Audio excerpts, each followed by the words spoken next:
Api di Bukit Menoreh. Cerita, Esa Mintarja. Audiobook, novel silat. Bab 349.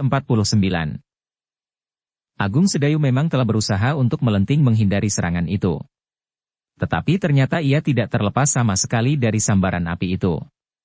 Namun untunglah bahwa tubuhnya dilindungi oleh ilmu kebal yang sangat kuat, sehingga dengan demikian, maka sebagian besar dari kekuatan serangan itu telah tertahan oleh perisai ilmu kebalnya itu. Meskipun demikian, panas api serangan itu masih terasa oleh Agung Sedayu, sehingga karena itu maka ia pun telah berdesah menahan panas yang menyengat itu. Namun ketahanan tubuh Agung Sedayu yang sangat tinggi dengan cepat mengatasi panas yang menyentuh kulitnya. Bangolamatan memang sudah menduga bahwa kekuatan ilmunya tentu tidak sepenuhnya akan dapat mengenai Agung Sedayu karena kekuatan ilmu kebalnya. Dan ternyata kekuatan panas yang terlontar dari ilmunya itu hanya sebagian kecil saja yang berhasil menyusup ke belakang perisai ilmu kebal yang sudah diterapkan sampai ke puncak itu. Tetapi Bangolamatan tidak menghentikan serangannya. Demikian Agung Sedayu menyentuh tanah, serangan itu telah diulanginya kembali, sehingga Agung Sedayu harus meloncat lagi tinggi-tinggi. Demikian berulang kali, sehingga Agung Sedayu harus berloncatan menghindari serangan yang datang beruntun. Namun Agung Sedayu tidak mau menjadi sasaran serangan yang tidak berkeputusan. Ia pun kemudian telah mempersiapkan dirinya, meskipun ia masih harus selalu menghindar. Ketika Bangolamatan menyerangnya sekali lagi, maka Agung Sedayu tidak meloncat ke samping. Ia justru melenting tinggi-tinggi ke arah lawannya. Demikian ringan tubuhnya, sehingga dengan sekali berputar di udara, rasa-rasanya kedua tangan Agung Sedayu yang terjulur akan dapat menggapai leher lawannya. Bangolamatan termangu-mangu. Ia baru saja melepaskan serangannya. Seandainya ia dengan tergesa-gesa menyerang, maka ia meragukan hasilnya, justru karena Agung Sedayu mempunyai ilmu kebal. Karena itu, maka Bangolamatan telah memilih untuk bergeser menghindar. Namun Agung Sedayu tidak membiarkannya. Ia justru telah menggeliat. Demikian kakinya menyentuh pasir tepian, maka tubuhnya telah melenting sekali lagi menyerang Bangolamatan. Bangolamatan menyadari, jika ia tidak mengambil jarak, maka ia tidak akan sempat menyerang dengan api yang seakan-akan meluncur dari telapak tangannya itu. Karena itu, maka sekejap kemudian, Bangolamatanlah yang telah melompat jauh-jauh untuk mengambil jarak, sehingga ia mendapat kesempatan untuk melontarkan serangannya. Tetapi ternyata Agung Sedayu tidak memburunya. Jaraknya memang cukup panjang. Jika Agung Sedayu meloncat juga menyerang, maka di saat ia melayang, lawannya agaknya telah sempat melontarkan serangannya yang akan mampu menembus ilmu kebalnya, meskipun sebagian besar akan tertahan. Karena itu, maka Agung Sedayu telah berusaha untuk mempergunakan kekuatan ilmunya yang dapat memburu lawannya itu. Namun Agung Sedayu memang tidak ingin melumatkan lawannya, ia masih sempat memikirkan beberapa kemungkinan. Jika ia membunuh lawannya, maka akibatnya perlu diperhitungkan. Mungkin gurunya akan menjadi sangat marah pula kepadanya. Karena itu, maka Agung Sedayu tidak menghentakkan segenap kekuatannya, di saat ia melepaskan serangannya dengan sorot matanya. Ternyata keraguan-raguan Agung Sedayu itu merupakan salah satu bintik kelemahannya. Pada saat kekuatannya terlontar lewat sorot matanya, maka lawannya telah bersiap menghadapi segala kemungkinan. Sebenarnya lah bahwa Bangolamatan telah menduga, bahwa murid Kiai Gringsing itu pun memiliki kemampuan sebagaimana dimiliki oleh adik sepupunya. Apalagi menurut keterangan gurunya, Agung Sedayu bukan saja mewarisi ilmu dari Kiai Gringsing, tetapi menyadap ilmu dari mana saja dengan berbagai macam laku.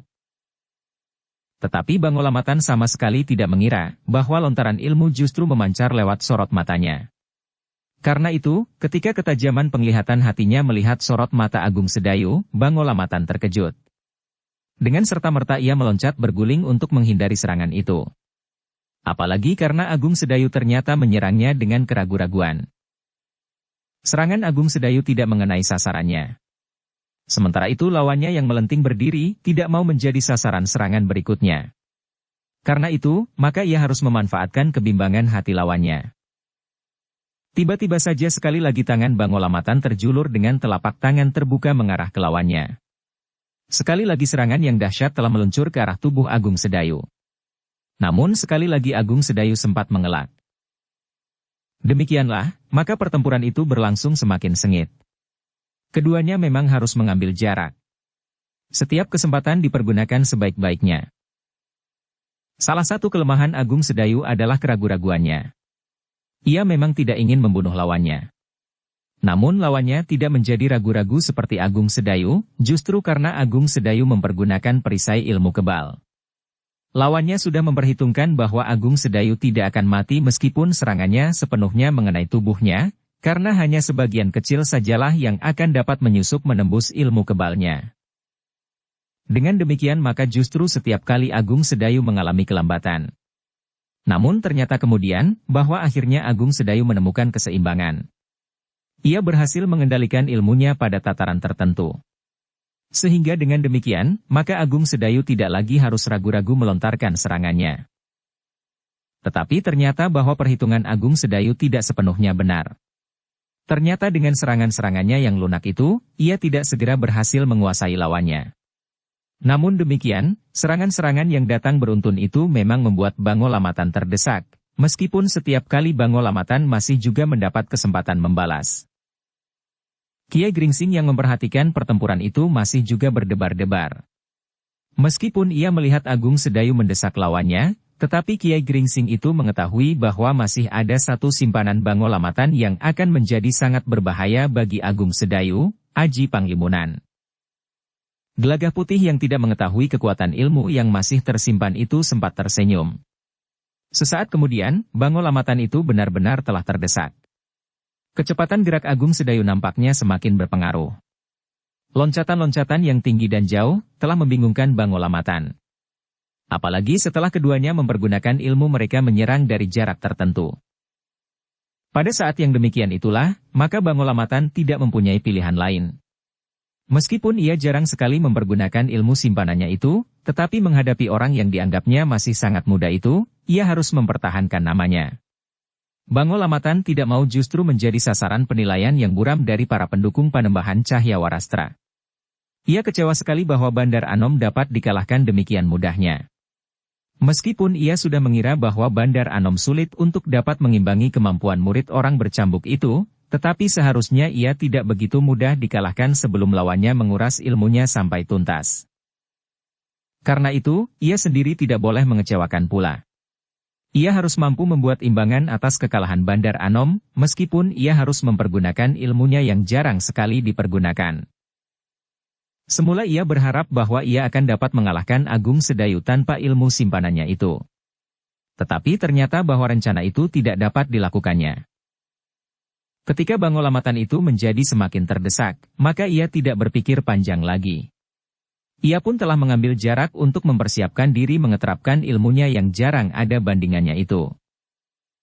Agung Sedayu yang melihat Bangol Amatan melenting jauh, maka ia pun telah berdiri tegak. Dengan kekuatan sorot matanya, maka Agung Sedayu telah menyerang lawannya. Namun ternyata bahwa Bangol Amatan sempat meloncat menghindar. Namun demikian orang itu berguling di tanah, maka tiba-tiba saja orang itu bagaikan menjadi lenyap. Hilang tidak berbekas. Agung Sedayu terkejut karenanya. Hampir di luar sadarnya ia berdesis. Aji Panglimunan. Ternyata lawannya benar-benar telah mempergunakan Aji Panglimunannya. Kekuatan Aji yang dapat membuatnya seakan-akan lenyap begitu saja. Dengan demikian, maka Agung Sedayu pun telah mengeterapkan ilmunya. Sabta Pandulu. Kekuatan ilmu yang dapat mempertajam penglihatannya dengan berlipat, sebagaimana ia mampu menembus kabut yang dibuat oleh gurunya. Namun ternyata Agung Sedayu tidak berhasil mengatasi kekuatan Aji Panglimunan itu. Ia sama sekali tidak mampu menembus tabir yang menyelimuti tubuh Bangol Amatan. Gelagah Putih terkejut melihat hal itu. Dengan serta-merta ia telah bergeser surut beberapa langkah. Ia mencoba untuk mempergunakan kekuatan cadangannya mempertajam penglihatannya. Tetapi ia sama sekali tidak dapat melihat di mana lawan Agung Sedayu itu berada. Namun dalam pada itu terdengar suara. Maaf Kiai. Sebenarnya aku malu mempergunakan kekuatan Aji Panglimunan, karena aku yakin ketajaman penglihatan batin Kiai tetap akan dapat mengetahui di mana aku berada. Tetapi aku harap Kiai bersikap jantan dan tidak membantu murid Kiai dalam keadaan seperti ini. Kiai Gringsing menggeram. Katanya, Kau pergunakan kekuatan puncakmu yang gegirisi ini untuk melawan anak-anak. Kau memang licik, Bangolamatan. Kenapa Kia menyebutku licik? Suara itu sudah berpindah tempat. Kami bertempur dengan kekuatan ilmu kita masing-masing. Tetapi lawanmu adalah aku, berkata Kiai Gringsing. Terdengar Bangolamatan tertawa. Suaranya sudah berpindah tempat lagi. Katanya kemudian. Muridmu dengan sombong menerima tantanganku. Aku seutuhnya. Dengan segala macam ilmu yang ada di dalam diriku. Kiai Gringsing tidak menyahut lagi. Tetapi sebenarnya lah bahwa ia mampu mengetahui di mana Bangolamatan berada meskipun matanya tidak melihatnya. Namun ketajaman penglihatan batin Kiai Gringsing lah yang menunjukkan kepadanya di mana lawannya itu berada, sementara itu terdengar suara Bangolamatan. Ajari muridmu menjadi seorang laki-laki Kiai. Jangan menangis karena kegagalannya ini. Persetan, geram Kiai Gringsing. Lalu terdengar lagi suara Bangolamatan. Bersiaplah Agung Sedayu. Kau akan mengalami puncak kegawatan dunia olah kanuragan. Kau akan terluka hatimu, bahwa masih jauh jalan yang harus kau tempuh untuk menjadi seorang seperti gurumu yang seakan-akan tidak terkalahkan itu. Ia benar-benar mampu mengetahui di mana aku berada, ternyata dari sikapnya, kemana ia menghadap. Tetapi kau tidak. Kau tidak akan melihat dan mengetahui di mana aku berada. Karena itu, maka aku akan dengan mudah dapat membunuhmu. Agung Sedayu menggeram, namun tiba-tiba saja ia mencoba untuk selalu bergerak agar ia tidak merupakan sasaran yang sama sekali tidak melawan. Karena itu, maka sejenak kemudian Agung Sedayu pun telah melenting tinggi, menggeliat di udara dan kemudian demikian kakinya menyentuh pasir, ia pun telah bergeser dengan cepat pula. Tetapi yang terdengar adalah suara tertawa. Di antara derai tertawa itu terdengar Bangolamatan berkata, "Jangan menyesal anak yang malang. Meskipun kau tidak akan segera mati karena ilmu kebalmu, tetapi kau tidak lebih dari sasaran yang menyenangkan buat melakukan latihan-latihan." Agung Sedayu justru berdiri tegak sambil menundukkan kepalanya. Ia mencoba untuk mengerti arah suara itu, meskipun ia tidak memandang ke arahnya. Bahkan suara itu terdengar lagi.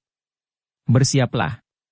Ternyata suara itu tidak berubah arah, sehingga Agung Sedayu dapat memperhitungkan, Bangolamatan tidak bergerak dari tempatnya. Sebenarnya lah, tanpa melihat langsung ke arah suara itu, Agung Sedayu ternyata mampu melihat seleret sinar yang memancar. Ternyata Bangolamatan yang mampu menyembunyikan dirinya di balik ilmunya yang didukung oleh Aji Panglimunan, tidak mampu menyembunyikan serangan yang nampak seperti seleret sinar yang memancar dari kedua belah telapak tangannya yang terbuka itu. Dengan demikian, maka Agung Sedayu mampu menghindari serangan itu dengan satu loncatan panjang. Ia justru meloncat ke arah yang lebih jauh dari Bangolamatan. Menurut perhitungannya, maka ia setidak-tidaknya akan mendapat kesempatan untuk melihat sinar yang datang menyerangnya. Terdengar Bangolamatan mengumpat. Ternyata serangannya tidak mengenai sasaran. Kau memang luar biasa Agung Sedayu. Tetapi aku tidak akan mengulangi kebodohanku. Aku akan menyerangmu dari arah yang tidak kau perhitungkan, berkata Bangolamatan. Agung Sedayu tidak menjawab. Tetapi ia berusaha untuk memperhatikan segala arah. Namun ternyata bahwa Bangolamatan benar-benar tidak ingin mengulangi kesalahannya. Ia telah berpindah tempat, tepat di belakang Agung Sedayu. Namun seperti yang telah dilakukannya, maka tiba-tiba saja Agung Sedayu telah melenting menjauhinya dan di luar sadarnya berdiri hampir menghadapnya. Tetapi Bangolamatan menjadi tidak tergesa-gesa. Ia yakin lawannya itu tidak melihatnya. Karena itu, maka ia pun telah bergeser ke arah belakang Agung Sedayu. Kiai Gringsing menjadi berdebar-debar. Ia dapat mengetahui kemana Bangolamatan pergi. Tetapi ia memang tidak dapat memberitahukan kepada Agung Sedayu. Mungkin Agung Sedayu merasa harga dirinya tersinggung. Tetapi mungkin justru akan dapat membuatnya lebih parah lagi. Sementara itu Gelagah Putih memang menjadi cemas. Ia juga tidak melihat Bangolamatan. Karena itu, maka mungkin saja Bangolamatan itu menyerang Agung Sedayu langsung dengan wadaknya. Menilik kemampuannya yang sangat tinggi, maka Agung Sedayu akan dapat mengalami kesulitan. Kecemasan semacam itu telah timbul pula di hati Agung Sedayu. Bangolamatan dapat saja melangkah mendekatinya. Kemudian dengan ilmunya yang tinggi memukulnya, menembus ilmu kebalnya dan menyakitinya. Namun Agung Sedayu masih tetap berusaha. Setiap kali ia masih bergerak dengan cepat dan tidak diduga-duga. Bangolamatan memang mencoba untuk bersabar. Tetapi akhirnya ia menjadi kehilangan kesabarannya itu. Karena itu, maka ia pun telah bersiap menunggu saat-saat Agung Sedayu meloncat dan kembali meletakkan kakinya di atas pasir. Dengan perhitungan yang tepat, di saat Agung Sedayu hampir menjatuhkan kakinya di pasir tepian setelah melenting berpindah tempat, Bangolamatan telah melontarkan serangannya. Agung Sedayu yang kebetulan menghadap ke arah lain, memang tidak melihat serangan yang datang itu. Tiba-tiba saja, terasa tubuhnya bagaikan dihantam oleh kekuatan yang besar, sehingga Agung Sedayu telah terpental dan terbanting jatuh. Agung Sedayu memang tidak terluka karena perlindungan ilmu kebalnya. Namun serangan itu benar-benar telah menyakitinya. Meskipun ia dengan cepat bangkit berdiri dan siap menghadapi segala kemungkinan, namun punggungnya memang terasa betapa sakitnya. Terdengar Bangolamatan tertawa berkepanjangan. Dengan lantang ia berkata, "Ternyata kau adalah sasaran permainan yang sangat menyenangkan Agung Sedayu." Agung Sedayu yang marah itu tidak menyia-nyiakan kesempatan itu. Dengan kemarahan yang bergejolak di dalam dadanya, tiba-tiba saja ia telah menyerang ke arah suara itu. Tiba-tiba saja kata-kata Bangolamatan telah terputus. Dengan jantung yang berdegupan, Bangolamatan meloncat berguling menghindari serangan yang hampir saja menyambar kepalanya itu. Meskipun ia mampu bersembunyi di balik aji Panglimunan, tetapi serangan itu tetap akan dapat melumatkan tubuhnya. Untunglah bahwa ia masih sempat menghindar, sehingga serangan Agung Sedayu itu tidak mengenainya. Namun terdengar Bangolamatan berkata, "Kau akan menyesal. Aku akan bersungguh-sungguh." Agung Sedayu tidak menjawab. Tetapi ia harus meningkatkan kesiagaannya. Ketika Agung Sedayu bergeser dengan cepat, maka Bangolamatan telah menunggunya. Demikian Agung Sedayu berdiri tegak, maka Bangolamatan tidak lagi menyerang dengan kekuatannya yang dapat dilontarkan dari telapak tangannya, namun ia langsung menyerang dengan wadaknya. Agung Sedayu memang terkejut.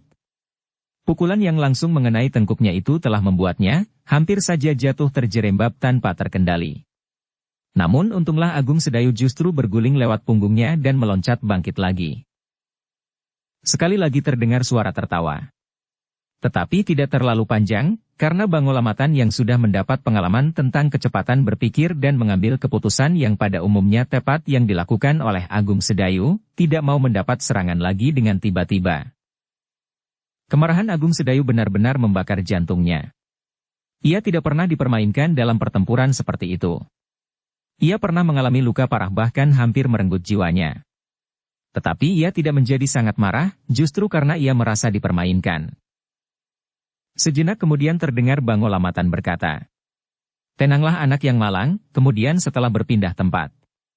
"Nampaknya kau harus mengakui kekalahanmu." Agung Sedayu sama sekali tidak menjawab. Namun adalah di luar dugaan pula ketika tiba-tiba sekali lagi datang serangan Bangolamatan. Pukulan langsung dengan tangannya mengenai punggung Agung Sedayu, menembus ilmu kebalnya. Sekali lagi Agung Sedayu terdorong beberapa langkah ke depan dan jatuh berguling. Sekali ia berputar kemudian melenting berdiri. Namun dalam kemarahan yang memuncak, maka Agung Sedayu tidak lagi sempat membuat perhitungan lebih panjang. Yang dilakukan adalah mempergunakan segenap kemampuan dan ilmu yang ada pada dirinya. Bangolamatan tertawa meledak. Ia memang menunggu sampai Agung Sedayu melenting berdiri. Dengan segenap kemampuannya ia akan menyerangnya dengan ilmunya yang garang. Dengan cepat Bangolamatan telah mengangkat tangan tepat pada saat Agung Sedayu melenting, dengan telapak tangan terbuka menghadap ke arahnya.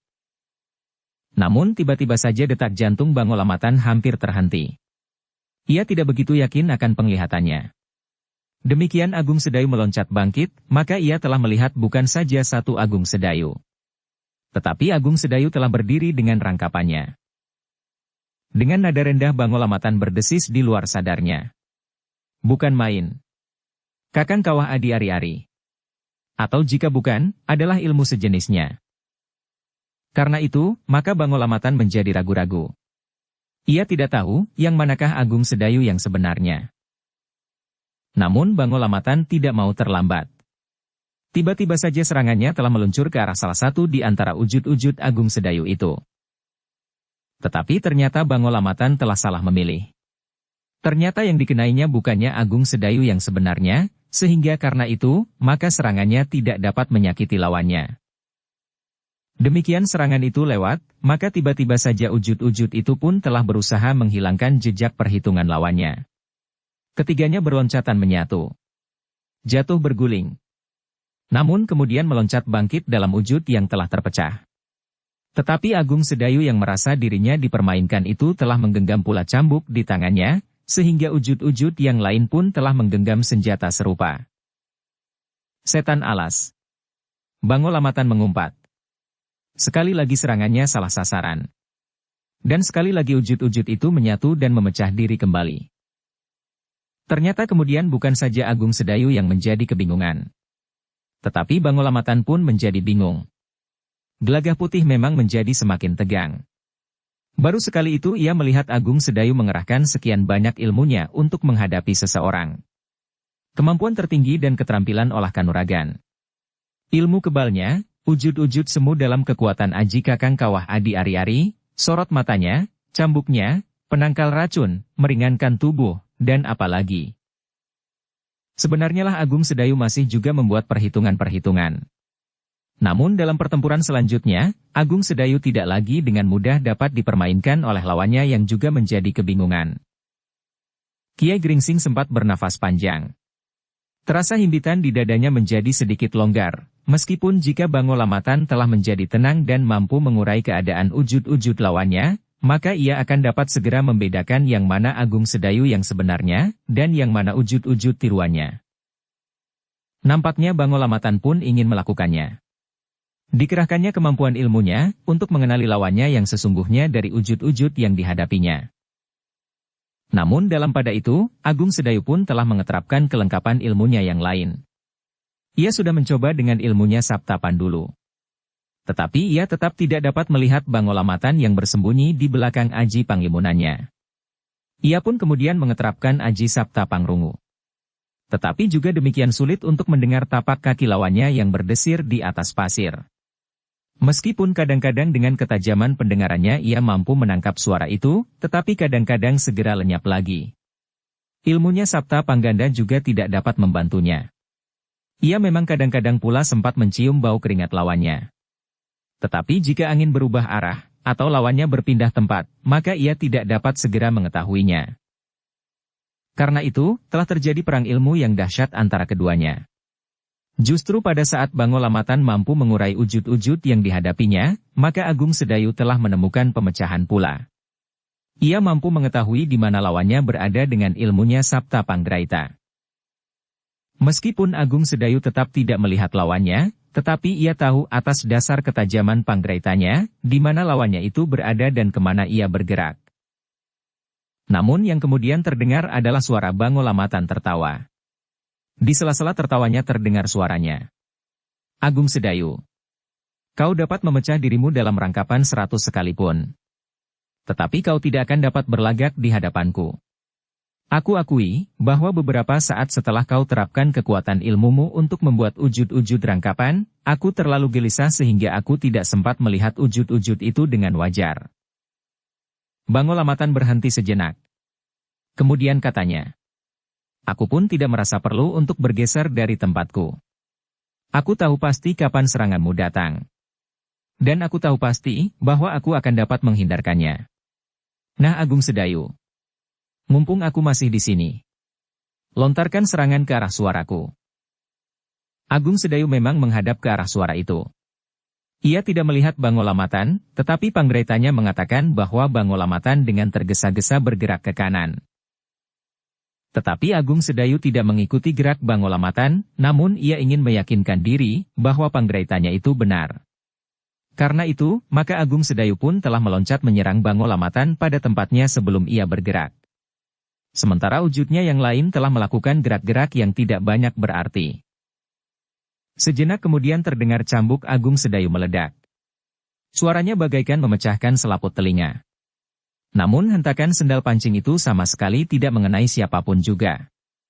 Karena Bangolamatan memang telah bergeser. Bangolamatan justru tertawa berkepanjangan. Katanya, "Apa yang kau lakukan, Agung Sedayu? Kau telah melakukan 2 kali kesalahan.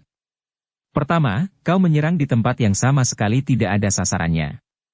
Kedua, ledakan cambukmu tidak lebih dari suara anjing yang menyalak. Keras dan menggetarkan jantung, tetapi suara cambuk yang kosong itu betapapun kerasnya tidak akan dapat menyakiti orang lain." Agung Sedayu menarik nafas dalam-dalam. Ternyata bahwa ia telah memiliki satu cara untuk mengenal tempat lawannya. Sabta Panggraitanya memang mampu mengatasi persoalan. Namun Agung Sedayu masih tetap berdiri tegak. Demikian pula wujud-wujud rangkapannya. Tidak ada yang bergerak sama sekali. Sebenarnya lah Panggraita Agung Sedayu mengetahui bahwa Bangolamatan telah bergerak mendekatinya. Kemudian Agung Sedayu mengetahui pula bahwa lawannya itu telah bersiap untuk menyerangnya dengan wadaknya. Agung Sedayu telah menghentakkan pula ilmu kebalnya, sehingga panasnya udara terasa semakin menyengat. Karena itu, maka Bangolamatan hanya dapat mendekati dalam jarak 2-3 langkah. Namun tiba-tiba saja Bangolamatan itu meloncat menyerang dada Agung Sedayu. Agung Sedayu mampu menangkap gerakan itu dengan tanggapan Panggraitanya. Tetapi ia memang tidak menghindari. Dibiarkannya serangan itu mengenai dadanya. Serangan yang datang dengan derasnya itu, yang dilontarkan oleh orang yang memiliki ilmu yang tinggi, memang mampu menembus ilmu kebal Agung Sedayu. Karena itu maka Agung Sedayu telah terlempar beberapa langkah surut.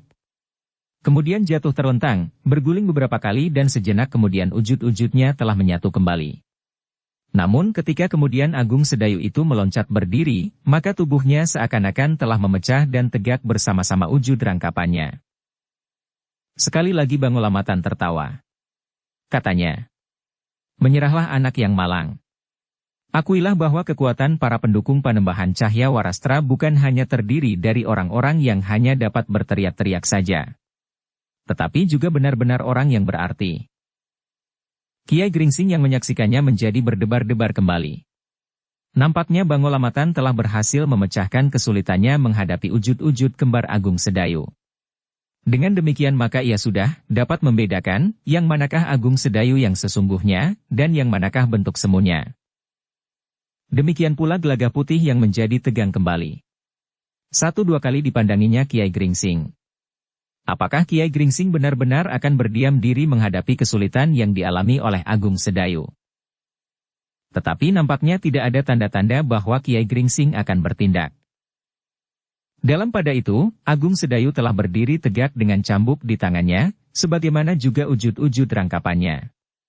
Namun Panggraitanya menangkap langkah Bangolamatan yang bergeser mendekatinya sambil berkata, "Menyerahlah. Aku tidak benar-benar akan membunuhmu. Apalagi di hadapan gurumu. Gurumu akan dapat mati karena kenyataan itu jika aku membunuhmu, karena agaknya kau adalah cermin dari gurumu yang menyimpan 1000 macam ilmu di dalam dirinya. Namun yang tidak mampu melawan ilmuku." Agung Sedayu tidak menjawab. Ia memang menunggu Bangolamatan menjadi semakin dekat. Dengan keyakinan bahwa Panggraitanya memang dapat dipercaya, maka Agung Sedayu pun telah mempersiapkan diri. Baru ketika Bangolamatan berada beberapa langkah saja daripadanya, maka di luar dugaan, tiba-tiba saja Agung Sedayu meloncat pada arah yang benar. Sekali diayunkan cambuknya, kemudian satu hentakan yang dahsyat telah membenturkan juntai cambuknya itu pada tubuh lawannya. Tanpa ledakan yang membelah selaput telinga. Bahkan seakan-akan bunyi cambuk Agung Sedayu demikian lunaknya sehingga tanpa tenaga. Tetapi yang sebenarnya terjadi adalah sebaliknya. Agaknya kemarahan Agung Sedayu memang telah sampai ke puncaknya meskipun tidak membuatnya kehilangan akal. Karena itu, maka Agung Sedayu telah menghentakkan cambuknya dengan kekuatan ilmunya yang sangat tinggi, sehingga justru cambuknya seakan-akan tidak meledak. Sikap Bangolamatan yang sangat merendahkan kemampuannya bermain cambuk telah mendorongnya untuk menunjukkan bahwa suara cambuknya bukan sekedar suara anjing yang menyalak tetapi tidak menggigit. Bangolamatan terkejut bukan kepalang. Ia tidak menyadari sama sekali bahwa bahaya demikian dekat daripadanya dan yang tiba-tiba saja menerkamnya. Dengan sigap dan dengan serta-merta Bangolamatan berusaha untuk menghindar. Tetapi ia gagal. Ujung juntai cambuk Agung Sedayu berhasil menggapai pundaknya. Bangolamatan itu mengaduh kesakitan. Bahkan ia telah terdorong oleh kekuatan cambuk Agung Sedayu dan terlempar jatuh di atas pasir tepian. Untunglah bahwa tubuhnya tidak membentur batu, apalagi kepalanya. Namun ketika Bangolamatan berusaha untuk bangkit, ternyata luka di pundaknya demikian dalamnya, sehingga seakan-akan kulit dagingnya koyak sampai ke tulang. Bahkan rasa-rasanya Bangolamatan itu tidak mampu lagi menggerakkan tangannya karena luka di pundaknya itu. Bangolamatan mengumpat. Namun ia tidak mempunyai banyak waktu. Agung Sedayu yang tidak tahu pasti keadaan lawannya, telah menyerang kembali. Ujung cambuknya telah bergetar sekali lagi. Betapapun Bangolamatan berusaha menghindar, namun ujung juntai cambuk Agung Sedayu itu masih juga mengenai pahanya. Tidak kalah parahnya dengan luka di pundaknya. Kesakitan yang sangat telah mencengkam Bangolamatan. Bahkan luka di pahanya itu membuatnya tidak dapat berdiri dengan tegak. Karena itu, maka ia pun telah terduduk kembali di atas pasir tepian. Anak iblis, geram Bangolamatan. Kau tahu dengan pasti di mana aku berdiri. Apakah kau mempunyai mata iblis di ujung cambukmu? Agung Sedayu tidak menjawab. Sementara itu Kiai Gringsing menarik nafas dalam-dalam. Meskipun ia tidak melihat keadaan Bangolamatan, namun ia pun yakin, Agung Sedayu telah menemukan pemecahan tentang lawannya yang memiliki ilmu panglimunan itu serta telah menyerangnya dan mengenai sasaran. Sebenarnya lah pada saat itu, Bangolamatan benar-benar telah dikuasai oleh kesakitan yang amat sangat. Karena itu, maka ia pun tidak mampu lagi mempertahankan pengeterapan ilmunya. Segala kekuatan getar di dalam dirinya, telah diserap oleh usahanya untuk mengerahkan daya tahannya mengatasi perasaan sakit yang luar biasa, karena kulit dagingnya yang koyak sampai ke tulang di pundak dan pahanya. Karena itu, maka perlahan-lahan Bangolamatan telah mulai tersembul dari perlindungan aji panglimunannya. Yang dilihat oleh Agung Sedayu, Kiai Gringsing, Gelagah Putih dan kawan Bandar Anom adalah Bangolamatan yang terbaring di atas pasir sambil menyeringai menahan sakit. Bahkan mengadu kesakitan. "Kakang!" Gelagah Putih berseru. Ia tidak begitu mengerti apa yang telah terjadi atas Bangolamatan. Agung Sedayu melangkah perlahan-lahan mendekatinya. Sambil berdiri tegak dengan kaki renggang, sementara tangannya memegang cambuknya erat-erat. Agung Sedayu berkata, "Marilah Kisanak. Apakah kau sudah lelah?" "Anak iblis," geram orang itu. "Kau lukai aku sehingga aku kehilangan kemampuan untuk mempertahankan ilmu panglimunan." "Heh, bukankah kau telah melihat aku?" "Aku melihatmu sejak tadi." "Sejak kau masih merasa dirimu mampu mempermainkan aku," jawab Agung Sedayu yang telah melepaskan pula kekuatan aji Kakang Kawah Adi Ari-Ari, sehingga wujud rangkapnya menjadi lenyap. "Bagaimana mungkin kau dapat melihat aku?" bertanya Bangolamatan. "Sebagaimana kau ketahui manakah di antara wujud-wujudku yang asli dan yang wujud rangkapan," jawab Agung Sedayu. Bangolamatan menggeram. Tetapi rasa-rasanya ia tidak mampu lagi mengatasi rasa sakit pada kulit dagingnya yang menganga karena lukanya yang sangat dalam. Namun sambil menyeringai ia masih juga berkata, "Kau memang luar biasa orang muda. Jika muridnya dapat berbuat sebagaimana kau lakukan, aku tidak dapat membayangkan apa yang dapat dilakukan oleh gurunya." Namun Kiai Gringsing berdesis. "Apakah kau belum pernah mendengar tentang seorang murid yang memiliki kelebihan dari gurunya?" "Ini bukan apa-apa bagi guru," berkata Agung Sedayu dengan serta-merta. Bangolamatan masih berdesis menahan sakit. Sementara itu ia masih berusaha untuk berkata tersendat-sendat. "Akulah yang salah menilai kemampuan kalian. Guru dan murid dari perguruan orang bercambuk. Jika Garuda dari Bukit Kapur, Bandar Anom dan orang lain dapat kalian kalahkan, Nagaraga dapat kalian hancurkan, maka itu sudah sewajarnya." Tetapi Kiai Gringsing menyahut, "Bukan kami yang berhasil melakukannya di Nagaraga, tetapi Pangeran Singasari." Bangolamatan tidak menjawab. Tetapi ia menggeliat menahan sakit. Kiai Gringsinglah yang kemudian berjongkok di sisinya. Katanya, "Luka-lukamu sangat dalam. Jika tidak diobati segera, mungkin akan berakibat sangat buruk bagimu." Bangolamatan berdesah. Dalam kesakitan ia menjawab, "Terima kasih Kiai. Aku memang masih ingin dapat disembuhkan. Aku masih belum ingin mati, meskipun aku tidak tahu apa yang akan aku lakukan selanjutnya. Apakah aku mendendam kepada muridmu, ataukah aku justru akan menjadi saksi tingkat ilmunya yang sangat tinggi itu? Bagiku itu bukan soal, berkata Kiai Gringsing. Adalah menjadi kewajiban seorang yang mengetahui tentang pengobatan untuk membantu dan mengobati orang-orang terluka, siapapun orang itu. Bangolamatan yang hampir tidak dapat menahan perasaan sakitnya tidak menjawab lagi. Ia tidak bersikap apapun ketika Kiai Gringsing mulai memperhatikan luka-lukanya. Luka ini sangat dalam, berkata Kiai Gringsing di dalam hati. Satu gambaran betapa jantung Agung Sedayu bergejolak karena penghinaan Bangolamatan atas ilmu cambuknya. Sebagaimana kebiasaan Kiai Gringsing, maka ia pun selalu membawa obat kemanapun ia pergi. Terutama obat yang berhubungan dengan luka-luka baru serta luka akibat juntai cambuk. Karena luka yang parah, maka Kiai Gringsing terpaksa mengatupkan daging yang koyak itu dengan duri-duri kecil yang disusupkan di antara daging-daging yang koyak itu. Duri-duri dari sejenis tanaman yang memang sudah disiapkan bagi kepentingan seperti itu. Ternyata bahwa luka Bangolamatan lebih parah lagi dari luka Bandar Anom. Karena itulah, maka Kiai Gringsing tidak segera dapat meneruskan perjalanan. Dua orang cantrik yang menunggui kudanya menjadi gelisah.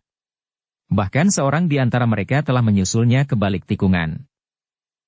Cantrik itu terkejut. Agaknya telah terjadi pertempuran yang dahsyat. Itulah sebabnya, ia telah mendengar ledakan cambuk Agung Sedayu. Aku masih harus menyelesaikan pekerjaan ini, berkata Kiai Gringsing. Tidak ada persoalan apa-apa. Kembalilah ke kuda-kuda itu ditambatkan. Baik Kiai, jawab cantrik itu. Namun bagaimanapun juga ia merasakan bahwa memang telah terjadi sesuatu yang menggetarkan di sebelah tikungan itu. Dukung channel Novel Silat dengan subscribe, follow, like, komen dan share. Dalam pada itu, Agung Sedayu yang menunggui Kiai Gringsing mengobati luka-luka Bangolamatan duduk bersandar kedua tangannya. Ia memang menjadi sangat letih setelah melepaskan hampir seluruh ilmunya yang ada di dalam dirinya. Seakan-akan telah diperas sampai tuntas. Gagah Putih telah duduk di sebelahnya. Tetapi ia tidak mengganggu Agung Sedayu yang nampaknya memang sedang beristirahat, sehingga karena itu ia banyak berdiam diri, meskipun ia sempat memberi isyarat agar kawan Bandar Anom duduk di sebelahnya. Ternyata Kiai Gringsing memang memerlukan waktu yang lama. Bangolamatan yang menahan sakit telah diminta untuk menggigit sepotong rotan yang telah dikuliti. Meskipun demikian, masih saja terdengar ia mengerang. Bahkan kadang-kadang hampir berteriak. Kau adalah seorang yang pilih tanding, berkata Kiai Gringsing. Tidak pantas kau mengadu dan berdesah karena kesakitan. Kau harus mampu mengatasinya. Jika hal ini tidak aku lakukan, maka akibatnya dapat membuatmu menyesal sampai hari terakhirmu kelak. Bangolamatan memang mencoba untuk bertahan. Keringatnya mengalir membasahi seluruh tubuhnya. Sementara itu, darah pun masih juga menitik dari luka-lukanya, meskipun Kiai Gringsing telah memberikan obat untuk menutup arus darahnya itu. Sementara itu matahari pun terasa semakin panas. Bayangan pepohonan telah bergeser semakin jauh. Namun akhirnya pekerjaan Kiai Gringsing pun dapat diselesaikannya. Tetapi Bangolamatan rasa-rasanya hampir menjadi pingsan. Kiai Gringsing sempat memberikan sejenis obat yang dapat membuat daya tahan tubuh Bangolamatan meningkat, sehingga ia berhasil mengatasi keadaan. Dengan demikian maka Bangolamatan tidak menjadi pingsan karenanya. Kita sudah selesai, berkata Kiai Gringsing kepada Agung Sedayu dan Gelagah Putih. Kita akan dapat melanjutkan perjalanan. Lalu bagaimana dengan orang-orang yang terluka ini, bertanya Agung Sedayu. Seorang di antara mereka masih sehat. Biarlah ia berusaha untuk membawa kawan-kawannya kembali kepada Panembahan Cahyawarastra. Aku yakin bahwa Kecuruk Putih itu akan dapat mengobatinya pula, sahut Kiai Gringsing. Tetapi bagaimana aku dapat membawa mereka, bertanya kawan Bandar Anom. Kau tentu mempunyai akal, jawab Kiai Gringsing. Aku tidak tahu bagaimana aku harus membawa mereka. Kami datang ke tempat ini hanya dengan berjalan kaki, berkata orang itu pula. Pergi ke padukuhan itu. Cari pedati. Jika perlu kau dapat membelinya, sahut Agung Sedayu. Aku tidak membawa uang cukup, jawab orang itu. Kau dapat menukarkan kamus dan timang emasmu. Atau pendok kerismu, atau barangkah cincin di jari-jarimu, atau apapun juga, jika kau memang tidak membawa uang, berkata Agung Sedayu pula. Orang itu termangu-mangu. Namun kemudian ia pun berkata, aku akan mencari pedati di padukuhan terdekat. Tetapi Agung Sedayu segera berkata, tetapi jangan mengambil hak orang lain begitu saja. Kau harus memberikan imbalannya. Atau barangkali kau dapat meminjamnya dengan meninggalkan tanggungan apapun juga yang harganya lebih dari harga sebuah pedati dengan lembunya. Orang itu termangu-mangu. Namun kemudian ia pun berkata, aku akan meninggalkan timangku. Harganya tentu lebih dari harga sebuah pedati lengkap dengan lembunya. Dari mana kau mendapatkan timang itu? Tiba-tiba saja Gelagah Putih bertanya. Jawabnya memang tidak seperti yang diduga oleh Gelagah Putih. Aku mendapatkannya dari kakek. Kakek memang orang kaya. Tetapi ayahku lain, sehingga kakek tidak mau memberikannya kepada ayah. Jika timang ini jatuh ke tangan ayah, maka akan segera lenyap di tempat judi. Agaknya masih ada pilihan padamu, desis Agung Sedayu. Nah, pergilah. Tetapi aku akan menelusurinya. Jika kau merampok pedati, maka kau tidak akan diampuni. Wajah orang itu menjadi tegang. Tetapi ia sadar, dengan siapa ia berhadapan. Karena itu, maka ia sama sekali tidak menjawab. Namun sejenak kemudian orang itu telah meninggalkan tepian, meloncat naik ke atas tanggul kali opak. Agung Sedayu dan Gelagah Putih pun kemudian telah mengangkat tubuh Bangolamatan yang terluka parah itu dan meletakkannya di sebelah Bandar Anom, yang masih dibayangi oleh dedaunan dari sebatang pohon di pinggir kali opak. Kami akan menunggu sampai kawanmu itu mendapatkan sebuah pedati, berkata Kiai Gringsing. Bangolamatan tidak menjawab. Ia mendengar pembicaraan kawan Bandar Anom dengan Agung Sedayu dan Gelagah Putih. Tetapi Bandar Anomlah yang bertanya. Dari mana ia akan mendapat sebuah pedati? Apakah ia harus merampok di padukuhan? Tidak. Tetapi ia harus meminjam dengan meninggalkan tanggungan yang cukup. Jika ia merampok, maka ia tidak akan sekedar terluka parah. Tetapi ia akan mati, geram Gelagah Putih. Bandar Anom menarik nafas dalam-dalam. Namun kemudian katanya kepada Bangolamatan. Kau sudah menunjukkan kepada orang itu bahwa kau memiliki kelebihan, untuk memberi peringatan kepadanya tentang para pendukung Panembahan Cahyawarastra. Tutup mulutmu. Bangolamatan menggeram. Namun ia pun segera menyeringai menahan sakit. Bandar Anom yang juga terluka itu sempat mengejeknya. Sudahlah. Kau harus melihat kenyataan yang kau hadapi. Seperti aku. Kita harus mengaku kalah melawan murid Kiai Gringsing yang disebut orang bercambuk itu. Bangolamatan tidak menjawab. Tetapi ia memang mengakui di dalam hati. Beberapa saat kemudian Kiai Gringsing, Agung Sedayu dan Gelagah Putih masih duduk di tepian, menunggui kedua orang yang terbaring karena luka-lukanya itu. Ternyata mereka tidak sampai hati meninggalkan keduanya, karena banyak hal akan dapat terjadi jika keduanya ditinggalkan dalam keadaan tidak berdaya. Mungkin burung-burung gagak yang mencium bau darah akan berterbangan turun di tepian itu. Mungkin anjing-anjing liar, atau bahkan mungkin binatang-binatang liar yang lain. Karena itu, sambil beristirahat maka Agung Sedayu bersama guru dan sepupunya di samping menunggui keduanya, juga menunggu kawan Bandar Anom yang sedang mencari sebuah pedati di padukuhan. Bahkan oleh kelelahan yang sangat, di bawah bayangan dedaunan dan silirnya angin, Agung Sedayu sempat terkantuk-kantuk sambil bersandar sebatang kayu, meskipun sekali-sekali ia masih juga meraba lukanya yang tidak seberapa. Namun Gelagah Putih yang mendekatinya berdesis. Apakah tidak mungkin orang itu tidak mencari sebuah pedati, tetapi justru melarikan diri, Kakang? Tidak. Ia tidak akan berani melakukannya. Orang yang disebut Panembahan Cahyawarastra itu tentu akan menghukumnya jika pada suatu saat ia diketahui telah berkhianat kepada kawan-kawannya. Kecuali jika ia tahu pasti bahwa kita telah meninggalkan kedua orang yang terluka itu. Ia akan dapat berbuat lain sekali dari yang kita duga. Karena jika kedua orang yang terluka itu mati, maka tidak akan ada jejaknya sama sekali, jawab Agung Sedayu. Bagaimana di perjalanan nanti, bertanya Gelagah Putih. Seandainya ia mendapat pedati, apakah hal seperti itu tidak mungkin mereka lakukan? Kita menjadi saksi. Itulah agaknya yang akan menentukan langkah-langkahnya kemudian, jawab Agung Sedayu. Gelagah Putih mengangguk-angguk. Katanya di dalam hati. Ya. Pada suatu saat Kiai Gringsing tentu akan dapat bertemu dengan utusan-utusan lain yang tentu akan berdatangan. Tetapi mereka harus berhati-hati. Bangol Amatan yang nampaknya orang penting di lingkungan mereka telah dikalahkan oleh Kakang Agung Sedayu. Karena itu maka Gelagah Putih tidak mengganggu kakak sepupunya lagi. Ia pun bergeser beberapa langkah menjauh dan tiba-tiba saja ia melihat keris Bandar Anom. Dengan serta-merta maka ia pun bangkit dan mengambil keris itu. Tetapi keris itu sama sekali tidak bercahaya sebagaimana di tangan Bandar Anom. Gelagah Putih pun menyadari bahwa cahaya itu timbul karena perpaduan kekuatan pada keris itu dan kekuatan Bandar Anom itu sendiri yang bertumpu pada ilmunya. Sambil memperhatikan keris itu Gelagah Putih duduk kembali di tempatnya, sementara Bandar Anom yang melihat kerisnya di tangan Gelagah Putih berkata, "Kembalikan kerisku itu. Keris itu adalah keris peninggalan." Gelagah Putih tertawa.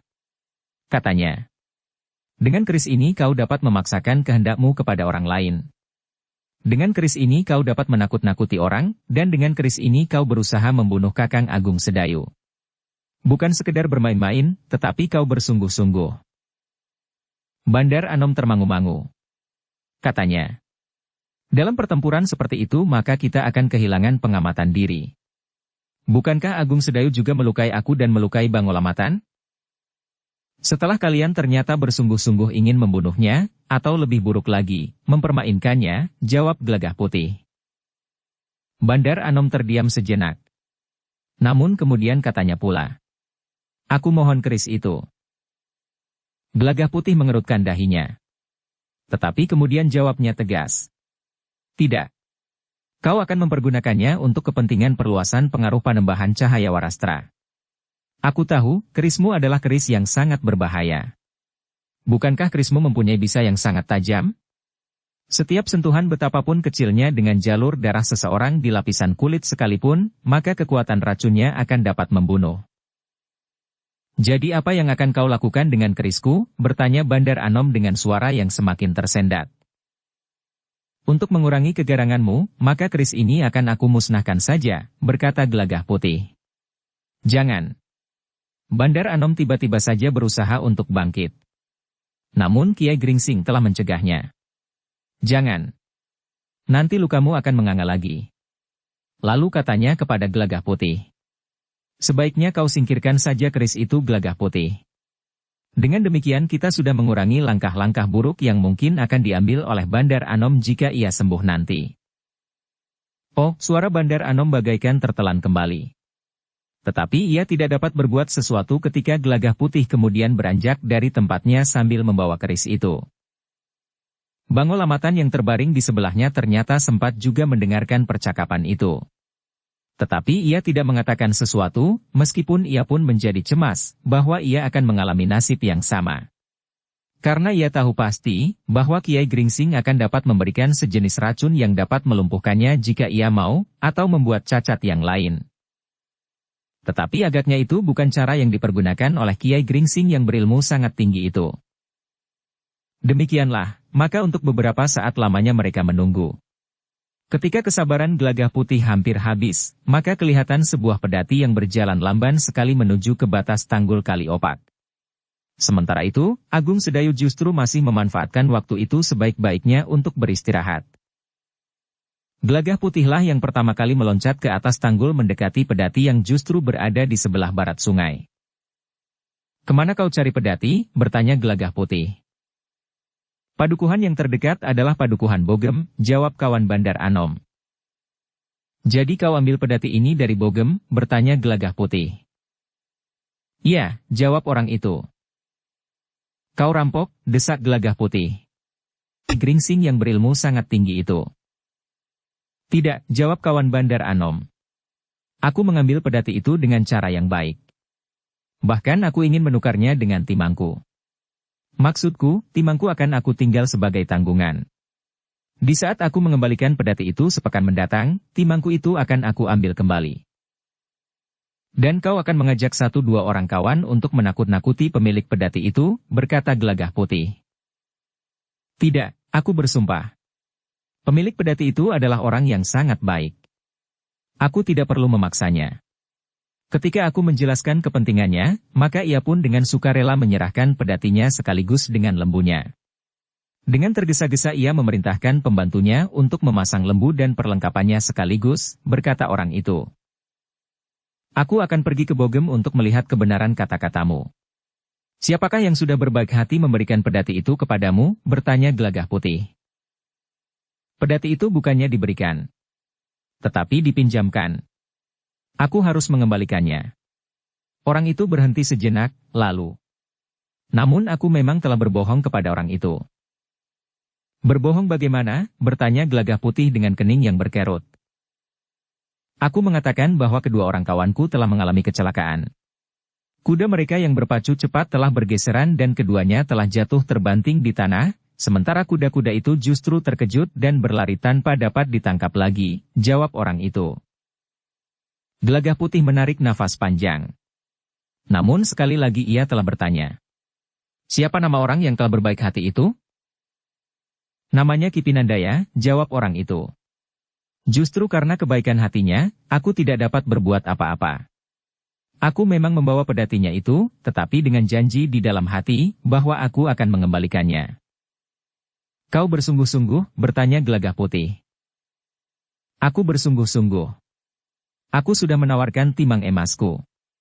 Tetapi orang itu menolak, jawab orang itu.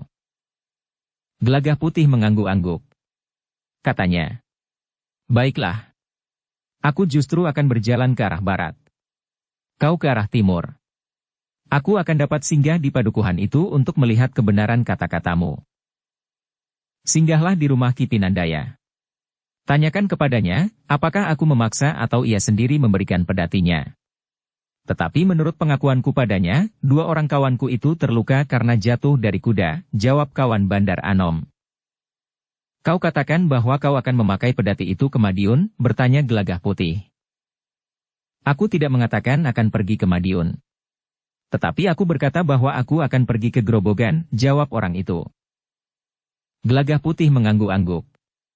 Tetapi ia percaya bahwa kawan Bandar Anom itu tidak merampok. Meskipun ia berbohong, tetapi agaknya orang itu benar-benar ingin mengembalikan pedati itu pada satu hari. Demikianlah, dibantu oleh Gelagah Putih maka orang itu telah mengangkat Bangolamatan dan Bandar Anom naik ke atas pedati itu. Hati-hatilah di perjalanan, berkata Kiai Gringsing. Lebih baik kau berusaha untuk menyembunyikan bawaanmu yang sebenarnya. Jika kau berjumpa dengan orang-orang yang ingin menyingkirkan kedua orang itu, maka kau tidak akan dapat banyak melindungi mereka, karena kau adalah seorang yang lemah hati.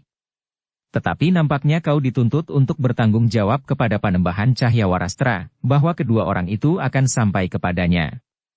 Keceruk putih itu akan dapat mengobati keduanya, sementara di sepanjang jalan, aku akan memberikan bekal obat serba sedikit, karena aku memang hanya membawa sedikit. Orang itu mengangguk-angguk. Katanya, aku akan berhati-hati Kiai. Apakah kau masih membawa uang? Kedua orang itu memerlukan makanan dan minuman di sepanjang jalan, berkata Kiai Gringsing. Aku masih ada serba sedikit. Tetapi agaknya akan cukup aku pakai di sepanjang perjalanan, jawab orang itu. Baik, pergilah, berkata Kiai Gringsing. Orang itu menarik nafas dalam-dalam. Kemudian ia pun telah minta diri kepada Agung Sedayu dan Gelagah Putih. Aku memang membawa pedatinya itu, tetapi dengan janji di dalam hati, bahwa aku akan mengembalikannya. Aku akan melingkar, lewat jalan penyeberangan itu, berkata kawan Bandar Anom itu. Demikianlah, maka sejenak kemudian pedati itu telah berjalan dengan langkah-langkah lamban menyusuri tanggul dan kemudian berbelok turun ke penyeberangan. Menyeberangi Kali Opak dan berjalan semakin lama semakin jauh. Kita akan meneruskan perjalanan, berkata Kiai Gringsing. Namun kemudian katanya kepada Agung Sedayu. Kecuali jika kau masih sangat letih. Aku dapat beristirahat sambil duduk di atas punggung kuda, Guru, jawab Agung Sedayu. Kau tentu sangat letih setelah melepaskan beberapa jenis kekuatan ilmumu, berkata gurunya pula. Tetapi Agung Sedayu menggelengkan kepalanya. katanya. Kita dapat melanjutkan perjalanan guru, meskipun barangkali sambil terkantuk-kantuk di atas punggung kuda. Marilah, berkata gurunya. Jika kau memang tidak berkeberatan. Ketiga orang itu kemudian telah melangkah menelusuri tepian melewati tikungan dan kembali ke tempat mereka menambatkan kuda-kuda mereka, ditunggui oleh dua orang cantrik yang semakin berdebar-debar karena rasa-rasanya keduanya menunggu semakin lama. Ketika kedua orang cantrik itu melihat kedatangan mereka bertiga, maka mereka pun segera telah menyongsongnya. Melihat ketegangan di wajah kedua orang cantrik itu, Kiai Gringsing itu pun berkata, "Jangan cemas. Tidak ada apa-apa. Semuanya sudah selesai. Kita akan segera meneruskan perjalanan." Kedua cantrik itu mengangguk-angguk. Namun mereka tidak bertanya sesuatu. Demikianlah. Maka sejenak kemudian mereka berlima telah bersiap-siap untuk meneruskan perjalanan mereka ke Mataram. Rasa-rasanya kuda-kuda mereka sudah cukup lama beristirahat, sehingga mereka langsung dapat menuntun kuda mereka ke penyeberangan dan kemudian meloncat ke punggung kuda masing-masing. Ternyata Agung Sedayu memang masih merasa letih. Karena itu, ia tidak ingin berkuda terlalu cepat, sebagaimana biasanya. Bahkan dengan demikian, rasa-rasanya ia justru menyesuaikan diri dengan keadaan Kiai Gringsing yang tua itu. Beberapa saat kemudian, maka kuda-kuda itu sudah berlari di jalan raya yang menuju ke Mataram. Tetapi tidak terlalu kencang. Bahkan satu dua orang berkuda yang lain telah mendahului mereka. Seorang saudagar dengan seekor kuda berwarna hitam ketika mendahului Gelagah Putih agaknya telah tertarik kepada kuda Gelagah Putih. Karena itu, maka ia pun telah memperlambat perjalanannya dan membiarkan kudanya berjalan di sisi kuda Gelagah Putih. "Hei anak muda," berkata saudagar itu. "Kudamu luar biasa tegarnya. Kenapa kau tidak berpacu secepat angin? Sayang sekali. Atau barangkali kau ingin menjual kudamu agar kau dapat membeli 2 ekor kuda seperti kudaku ini." Agung Sedayu dan Kiai Gringsing pun berpaling pula kepada orang itu. Namun dalam pada itu Gelagah Putih menjawab, "Maaf Kisanak. Kuda ini adalah kuda peninggalan. Aku tidak akan menjualnya kepada siapapun juga." "Anak dungu. Kau akan mendapatkan 2. Aku mau menukarnya dengan 2 ekor kuda." "Bukankah kau tidak menjualnya?" berkata orang itu pula. Tetapi sekali lagi Gelagah Putih menggeleng sambil tersenyum. "Maaf Kisanak." Saudagar itu mempercepat kudanya dan memperlambatnya di sisi kuda Kiai Gringsing dan Agung Sedayu. Dengan nada tinggi ia berkata kepada Kiai Gringsing, "Heh, kakek tua. Siapa yang berkuda tegar itu? Anakmu atau cucumu?" "Cucuku Kisanak," jawab Kiai Gringsing. "Ia terlalu bodoh.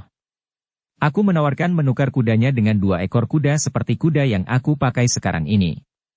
Tetapi ia tidak mau," berkata orang itu. Kiai Gringsing tersenyum.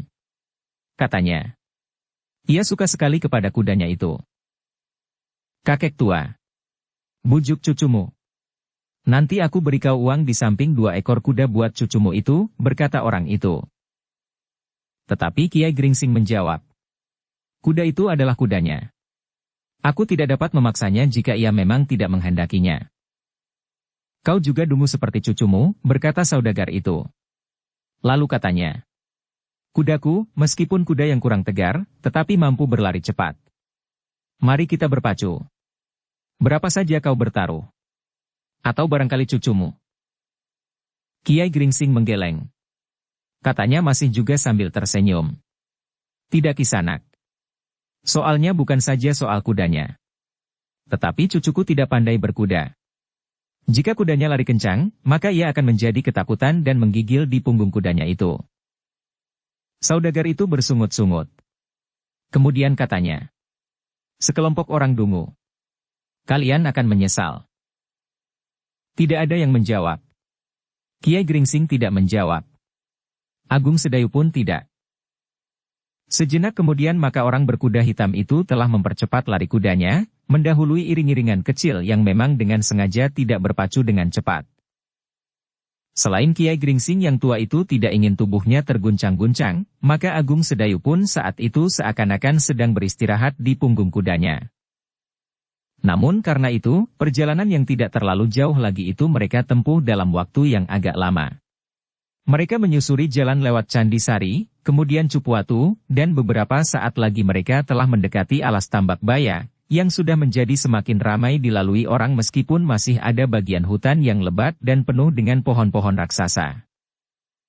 Tidak ada sesuatu yang menghambat perjalanan mereka. Kiai Gringsing dan Agung Sedayu yang letih itu berkuda di paling depan. Gelagah Putih sendiri di tengah. Tetapi sekali-sekali ia berada di sebelah Agung Sedayu, namun pada kesempatan lain ia berkuda bersama para cantrik di belakang. Beberapa saat kemudian, maka ketiganya diikuti oleh 2 orang cantrik telah mendekati dinding kota Mataram. Mereka berlima memang tidak mempunyai rencana untuk melihat kebenaran kata-kata kawan Bandar Anom tentang pedati yang didapatinya dari seorang yang disebutnya bernama Ki Pinandaya. Karena menilik sikap dan kata-katanya, maka mereka yakin bahwa kawan Bandar Anom itu tidak berbohong. Demikianlah, maka kelima orang itu telah memasuki pintu gerbang kota. Untuk menghindari perhatian para petugas, maka mereka telah berkuda pada jarak tertentu. Kiai Gringsing, Agung Sedayu dan Gelagah Putih lebih dahulu memasuki gerbang kota, baru kemudian kedua cantrik yang ikut serta bersama mereka pada jarak yang agak jauh. Meskipun para petugas tidak mengganggu mereka, tetapi jika mereka memasuki gerbang berlima, maka mereka agaknya akan mendapat beberapa pertanyaan dari para petugas di pintu gerbang. Di dalam kota, mereka memperpendek jarak di antara mereka. Apalagi ketika mereka mendekati pintu gerbang istana. Kiai Gringsing justru menunggu para cantrik itu, agar keduanya tidak mendapat kesulitan untuk masuk. Namun ketika mereka berlima mendekati gerbang halaman istana, maka para petugas yang ada di luar pintu gerbang telah menghentikan mereka. Kiai Gringsing dan mereka yang bersamanya dapat mengerti bahwa keadaan memang terasa sedikit gawat karena hubungan yang semakin memburuk antara Mataram dan Madiun, sehingga penjagaan pun agaknya semakin ditingkatkan. Kiai Gringsing, Agung Sedayu, Gelagah Putih dan kedua orang cantrik itu pun kemudian telah mohon izin kepada para penjaga untuk memasuki halaman istana itu. Kalian mempunyai kepentingan apa? Bertanya pemimpin dari para prajurit yang bertugas di luar pintu gerbang.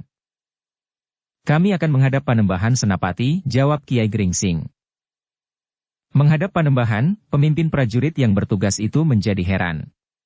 Kalian siapa? Kami datang dari Jati Anom, jawab Kiai Gringsing. Untuk keperluan apa kalian akan menghadap? Bertanya pemimpin petugas itu. Kami ingin menyampaikan sesuatu kepada Panembahan. Aku mohon dapat disampaikan. Katakan bahwa Kiai Gringsing dari padepokan kecil di Jati Anom. Panembahan Senapati akan mengetahuinya, jawab Kiai Gringsing. Ternyata prajurit itu belum mengenal nama Kiai Gringsing, sehingga ia pun menjawab. Tidak mudah untuk menghadap. Orang itu harus meyakinkan. Panembahan akan segera mengenal jika kalian sampaikan nama dari padepokanku, berkata Kiai Gringsing pula. Kau kira Panembahan Senapati dapat mengenali semua orang di Mataram ini, jawab prajurit itu.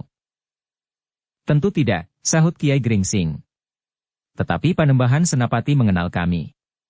Karena itu, kami mohon Kisanak dapat menyampaikan kehadiran kami kepada Panembahan Senapati lewat para petugas yang berwenang. Kau tunggu saja di situ.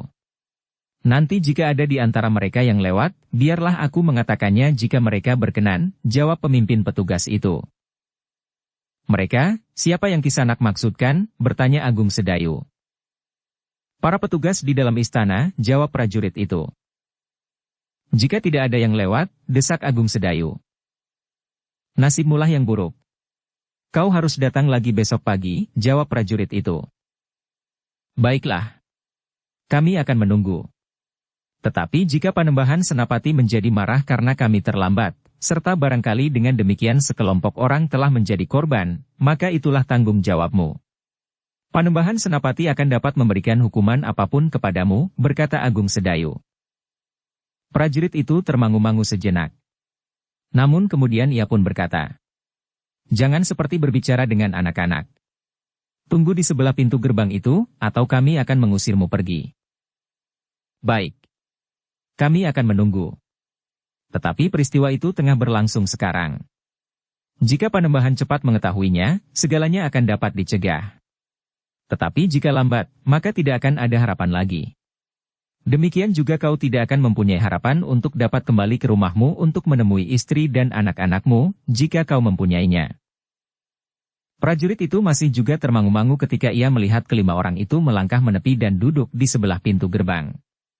Ternyata prajurit itu telah mempertimbangkan kata-kata Agung Sedayu. Tetapi akhirnya ia memutuskan bahwa kata-kata itu tentu sekedar untuk memaksanya menyampaikan permintaannya. Tidak semudah itu menghadap Panembahan Senapati, berkata pemimpin prajurit yang bertugas itu kepada dua orang penjaga di pintu gerbang. Kita harus berhati-hati pada keadaan seperti ini. Namun seorang di antara prajurit itu berkata, tetapi jika mereka berniat buruk, apakah mereka akan masuk melalui pintu gerbang dan menyampaikan niatnya kepada kita? Siapa tahu, desis pemimpinnya. Bukankah dengan cara seperti itu, mereka yang ingin melakukan kejahatan tidak akan dapat berbuat apa-apa, sahut prajurit itu. Pemimpin para petugas di luar regol itu bersungut sambil berkata, kau memang bodoh. Jika orang itu berniat buruk, maka ia dapat saja mengaku bernama Kiai Gringsing. Nama yang sudah dikenal oleh Panembahan Senapati.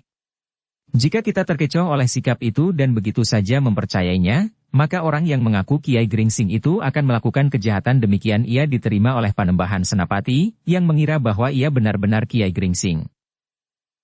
Tetapi jika orang itu kita biarkan dan kita serahkan kepada petugas di dalam, demikian seterusnya sampai kepada pelayan dalam, apakah orang yang mengaku bernama Kiai Gringsing itu tidak akan takut dikenali oleh salah seorang di antara para prajurit, dan apalagi Senapati, bertanya prajurit itu. Pemimpin prajurit yang bertugas itu termangu-mangu. Tetapi ia sudah mengambil keputusan, sehingga karena itu maka ia berkata, biar saja mereka menunggu.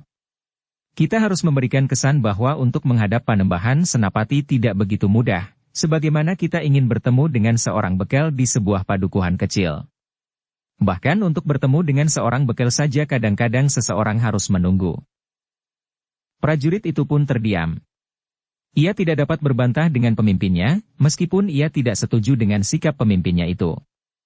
Dalam pada itu, ternyata seorang prajurit berkuda telah berpacu mendekati regol istana. Ketika ia sampai di depan regol, maka ia pun berkata lantang, Ki Mandaraka akan segera memasuki regol. Prajurit itu tidak turun dari kudanya. Tetapi ia langsung menuju ke gardu petugas di dalam regol dan memberikan keterangan yang sama. Para petugas pun segera bersiap. Hari itu, Panembahan Senapati memang akan berbicara secara khusus dengan Ki Mandaraka.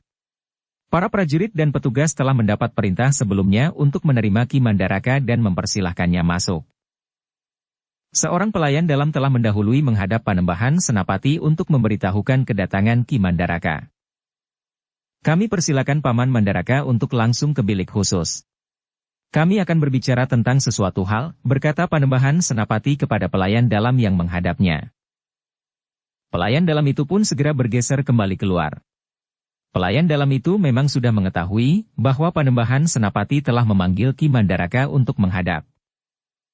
Di regol, pemimpin prajurit yang bertugas itu telah mendekati prajuritnya sambil berkata, nah, bukankah kau terlalu bodoh?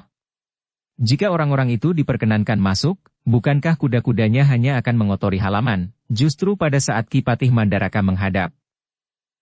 Ki Mandaraka memang dipanggil, jawab prajurit itu termangu-mangu.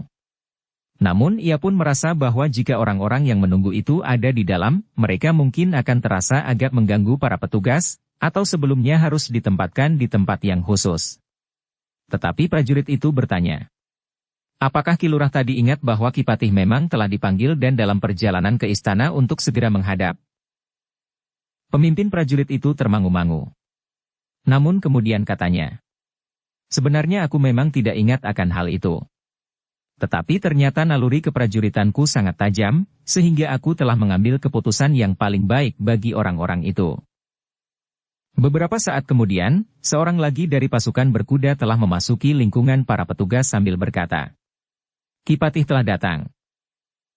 Demikian petugas berkuda itu memasuki regol, maka mereka telah melihat sebuah iringan-iringan kecil mendekati regol. Satu kesempatan, desis Agung Sedayu. Maksudmu, bertanya Kiai Gringsing. Kita memotong perjalanan Ki Mandaraka. Jika tidak, kita akan dapat menunggu sampai sebulan di sini, berkata Agung Sedayu. Aku setuju, sahut Gelagah Putih. Mendekatlah ke Regol dan bawa kudamu. Mudah-mudahan Ki Mandaraka akan tertarik kepada kuda yang tentu pernah dilihatnya itu, serta melihat kita, berkata Agung Sedayu. Gelagah Putih pun segera bersiap. Demikian iring-iringan Ki Patih Mandaraka mendekati Regol, maka bersama Agung Sedayu Gelagah Putih pun menuntun kudanya mendekati Regol pula. Seorang prajurit dengan serta-merta telah mendekatinya dan membentak. Minggir! Jangan di situ. Ki Patih akan lewat. Bukankah kami sama sekali tidak menutup jalan? Aku di sini. Regol itu di situ, jawab Agung Sedayu. Pemimpin prajurit yang bertugas di luar Regol itu menjadi geram. Katanya, pergi, atau aku suruhkan kepalamu di bawah kaki kuda Ki Patih. Suruhkan saja kepala kami di bawah kaki kuda Ki Patih, jawab Agung Sedayu. Kau gila. Kau sadar bahwa kau dapat dibunuh di sini, geram pemimpin itu. Biarlah Ki Mandaraka membunuh kami, jawab Agung Sedayu. Ternyata Ki Patih melihat keributan kecil itu. Ternyata kuda yang besar dan tegar itu memang menarik perhatiannya. Kuda itu adalah kuda Raden Rangga yang masih dikenalinya. Ki Mandaraka ternyata telah berhenti. Sementara itu para prajurit menjadi cemas. Pemimpin prajurit itu berkata kepada Agung Sedayu. Nasibmu akan menjadi sangat buruk. Salahmu sendiri. Tidak. Ki Mandaraka bukan seorang yang bengis, jawab Agung Sedayu justru sambil melangkah maju. Pemimpin prajurit itu dengan tangkas telah menangkapnya dan menariknya mundur. Namun Ki Mandaraka telah melihatnya. Karena itu, maka Ki Mandaraka itu pun kemudian bertanya. Siapakah orang itu? Pemimpin prajurit itu berkata kepada Agung Sedayu. Nasibmu akan menjadi sangat buruk. Salahmu sendiri. Ampun Ki Patih, berkata pemimpin prajurit itu. Orang ini sama sekali tidak tahu diri. Mereka ingin melihat Ki Patih dari dekat, karena mereka adalah orang-orang dari padepokan yang jauh dari kota, sehingga belum pernah melihat para pemimpin di Mataram. Namun caranya memang sangat tidak pantas. Anak padepokan yang jauh dari kota mempunyai kuda setegar itu, bertanya Ki Mandaraka. Para prajurit itu berpaling. Kuda yang dituntun oleh anak muda itu memang terlalu tegar. Karena itu, prajurit itu memang tidak dapat menjawab. Karena prajurit itu tidak segera menjawab, maka Ki Mandaraka itu pun berkata, bawa orang itu kemari. Pemimpin prajurit itu memang merasa ragu-ragu. Tetapi ia pun telah mendorong Agung Sedayu melangkah maju sambil berbisik. Jangan menyalahkan aku. Aku sudah memperingatkanmu. Seharusnya kau mendengarkan aku, sehingga kau tidak akan mengalami nasib buruk. Agung Sedayu tidak menjawab. Tetapi ia tersenyum sambil melangkah mendekati Ki Mandaraka. Ki Mandaraka pun tersenyum pula. Dengan nada rendah ia bertanya. Kapan kau datang Agung Sedayu? Belum lama Ki Mandaraka. Kami memang ingin menghadap Panembahan Senapati. Tetapi kami tertahan di Regol ini. Nampaknya para petugas masih belum mengenal seorang pun di antara kami, jawab Agung Sedayu. Selain Gelagah Putih, dengan siapa kau datang, bertanya Ki Mandaraka pula. Dengan guru. Kiai Gringsing, jawab Agung Sedayu. Di mana Kiai Gringsing sekarang, bertanya Ki Mandaraka pula. Agung Sedayu pun kemudian menunjuk ke arah Kiai Gringsing dan para cantrik menunggu. Para prajurit itu menjadi terheran-heran, bahkan mereka bagaikan kehilangan akal ketika mereka melihat Ki Mandaraka itu meloncat turun dari kudanya dan bergegas mendapatkan orang yang bernama Kiai Gringsing. Kenapa menunggu di sini Kiai? Bertanya Ki Patih Mandaraka yang sudah hampir setua Kiai Gringsing pula. Kami sedang beristirahat di sini Ki Patih. Sebenarnya lah kami merasa letih di perjalanan. Agar kami menghadap dengan keadaan yang nampak segar dan tidak dengan nafas yang tersengal-sengal, kami telah beristirahat di sini barang sejenak, sebelum kami masuk ke halaman istana, jawab Kiai Gringsing. Tetapi Ki Patih Mandaraka tertawa. Katanya, aku tahu. Tentu para prajurit itu telah menahan kalian di sini dan tidak mau melaporkan kehadiran kalian. Pemimpin prajurit itulah yang kemudian menjadi gemetar. Sedang prajurit yang telah menyatakan sikapnya yang berbeda itu menarik nafas dalam-dalam. Marilah, berkata Ki Mandaraka sambil mempersilahkan Kiai Gringsing. Bukankah kalian ingin bertemu dengan Angger Panembahan Senapati? Kiai Gringsing mengangguk sambil menjawab. Ya. Kami memang akan menghadap Panembahan Senapati. Demikianlah, maka Kiai Gringsing dan Ki Patih Mandaraka telah berjalan bersama-sama memasuki regol. Sementara itu, para cantrik telah membawa kuda Kiai Gringsing masuk ke halaman, sementara para pengawal Ki Mandaraka menjadi bertebaran dan kehilangan bentuk pengawalannya. Namun ada di antara mereka yang telah mengenal Agung Sedayu dan Gelagah Putih. Di regol, Agung Sedayu sempat berbicara dengan pemimpin pasukan yang bertugas di luar regol. Mudah-mudahan kami tidak terlambat, sehingga semuanya masih mungkin diselamatkan. Jika tidak, korban benar-benar telah berjatuhan, maka itu adalah tanggung jawabmu. Tetapi aku tidak tahu, berkata prajurit itu dengan suara gemetar. Aku sudah memberitahukan kepadamu. Tetapi kau terlalu sombong untuk mendengarkannya, berkata Agung Sedayu.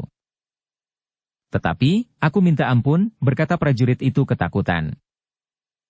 Agung Sedayu tidak menjawab. Tetapi ia melangkah memasuki regol halaman istana. Apa yang terlambat? Bertanya Gelagah Putih. Agung Sedayu justru tertawa.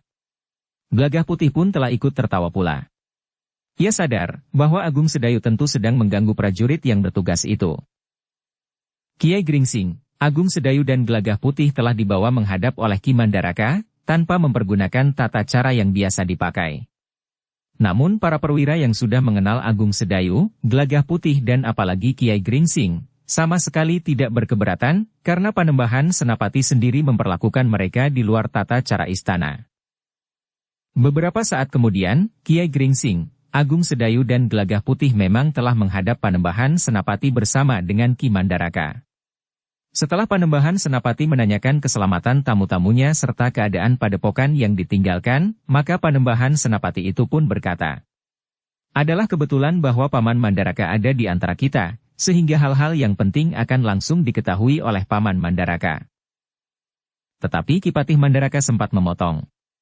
Apakah begitu penting yang ingin Kiai katakan, sehingga harus dilakukan dengan tergesa-gesa? Bagaimana jika hari ini sampai besok pagi Kiai beristirahat?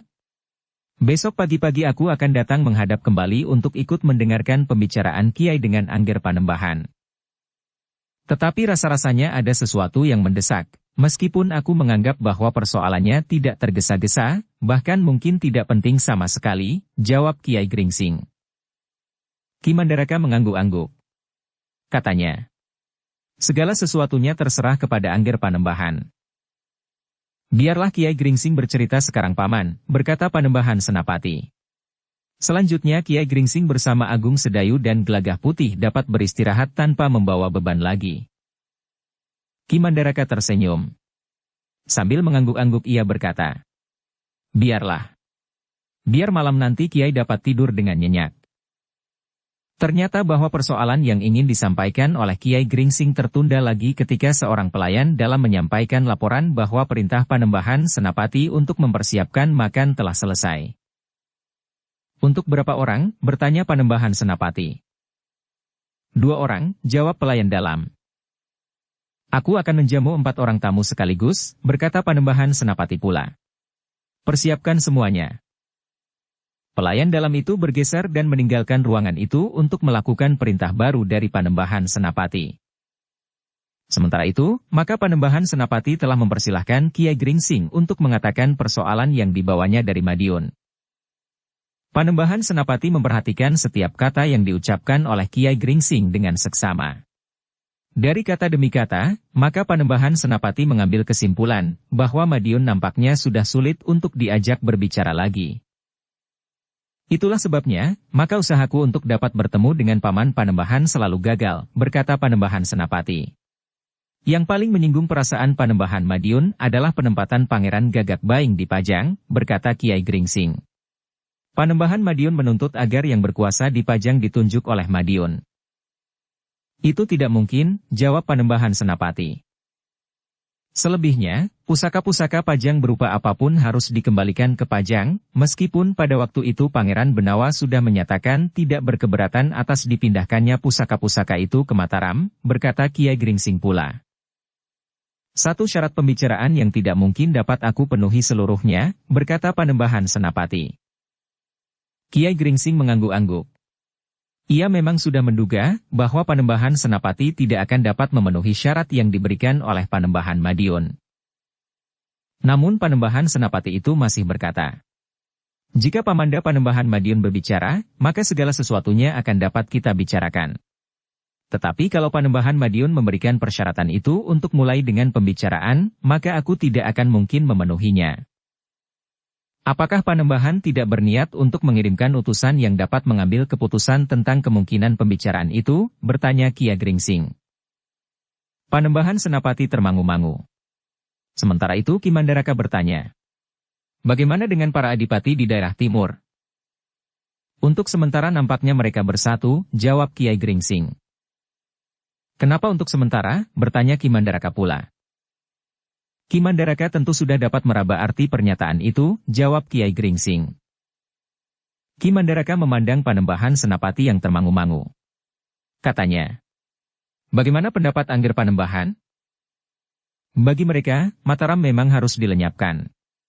Baru mereka akan menentukan siapakah di antara mereka yang paling baik. Mungkin mereka akan memilih yang terbaik. Mungkin mereka akan memperebutkan untuk menjadi yang terbaik. Tetapi mungkin mereka akan berdiri sendiri-sendiri setelah menghancurkan Mataram, berkata Panembahan Senapati. Ki Mandaraka mengangguk-angguk. Katanya, dari perhitungan keseimbangan kekuatan perang, jumlah prajurit dan dukungan persediaan bahan makanan dan senjata untuk perang yang lama, agaknya Mataram akan mengalami kesulitan. Jumlah prajurit cadangan dan kekuatan prajurit pada tataran ketiga yang merupakan kesediaan rakyat Mataram ikut memanggul senjata juga terlalu kecil, dibandingkan dengan kekuatan yang nampaknya akan berkumpul di Madiun. Karena itu harus ada cara untuk memecahkan kelemahan itu. Tetapi kekuatan sebuah pasukan tidak tergantung pada jumlahnya saja Paman, meskipun harus diakui bahwa jumlah itu pun akan sangat berpengaruh, sahut Panembahan Senapati. Karena itu, maka kita harus mempunyai pasukan khusus yang sangat kuat dan ditilik secara pribadi, sehingga pasukan itu akan merupakan pasukan yang dapat memecahkan kekuatan lawan meskipun jumlahnya berlipat. Kita harus mempunyai beberapa kelompok pasukan yang demikian, yang tidak saja berada di satu tempat. Mereka akan dapat mengganggu Madiun dari beberapa jurusan. Sementara itu, kita harus mampu dengan tajam mengamati kekuatan yang dipasang oleh Madiun untuk mempertahankan diri. Tetapi Panembahan, berkata Kiai Gringsing, nampaknya Madiun tidak saja ingin bertahan. Tetapi para adipati daerah timur juga sudah mempersiapkan pasukan untuk menuju ke Mataram, meskipun pasukan itu saat ini belum berada di Madiun. Sasaran mereka pertama-tama tentu Pajang. Baru kemudian bergeser ke barat, ke Mataram. Panembahan Senapati termangu-mangu. Sementara itu Ki Mandaraka bertanya, bagaimana suasana kota Madiun sendiri? Masih tetap tenang. Tetapi kegiatan para prajurit sudah nampak, jawab Kiai Gringsing. Lalu katanya, bahkan kepadaku Panembahan Madiun telah memberikan isyarat, bahwa Madiun akan benar-benar melakukannya, kecuali Panembahan Madiun akan berbicara tentang kemungkinan lain, jika tuntutannya itu dipenuhi. Itu sulit untuk aku terima, Panembahan Senapati menggelengkan kepalanya.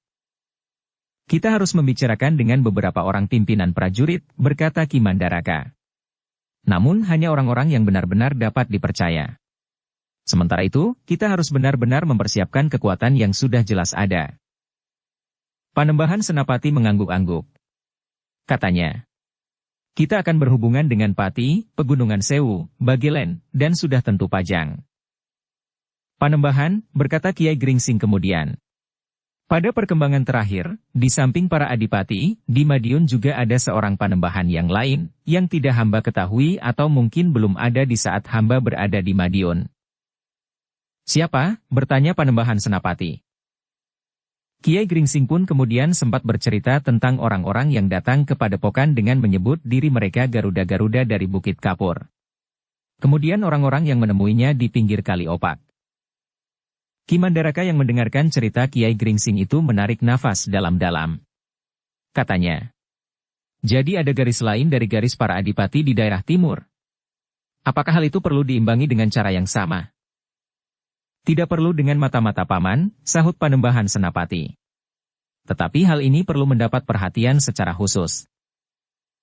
Hamba sependapat Panembahan, sahut Kiai Gringsing.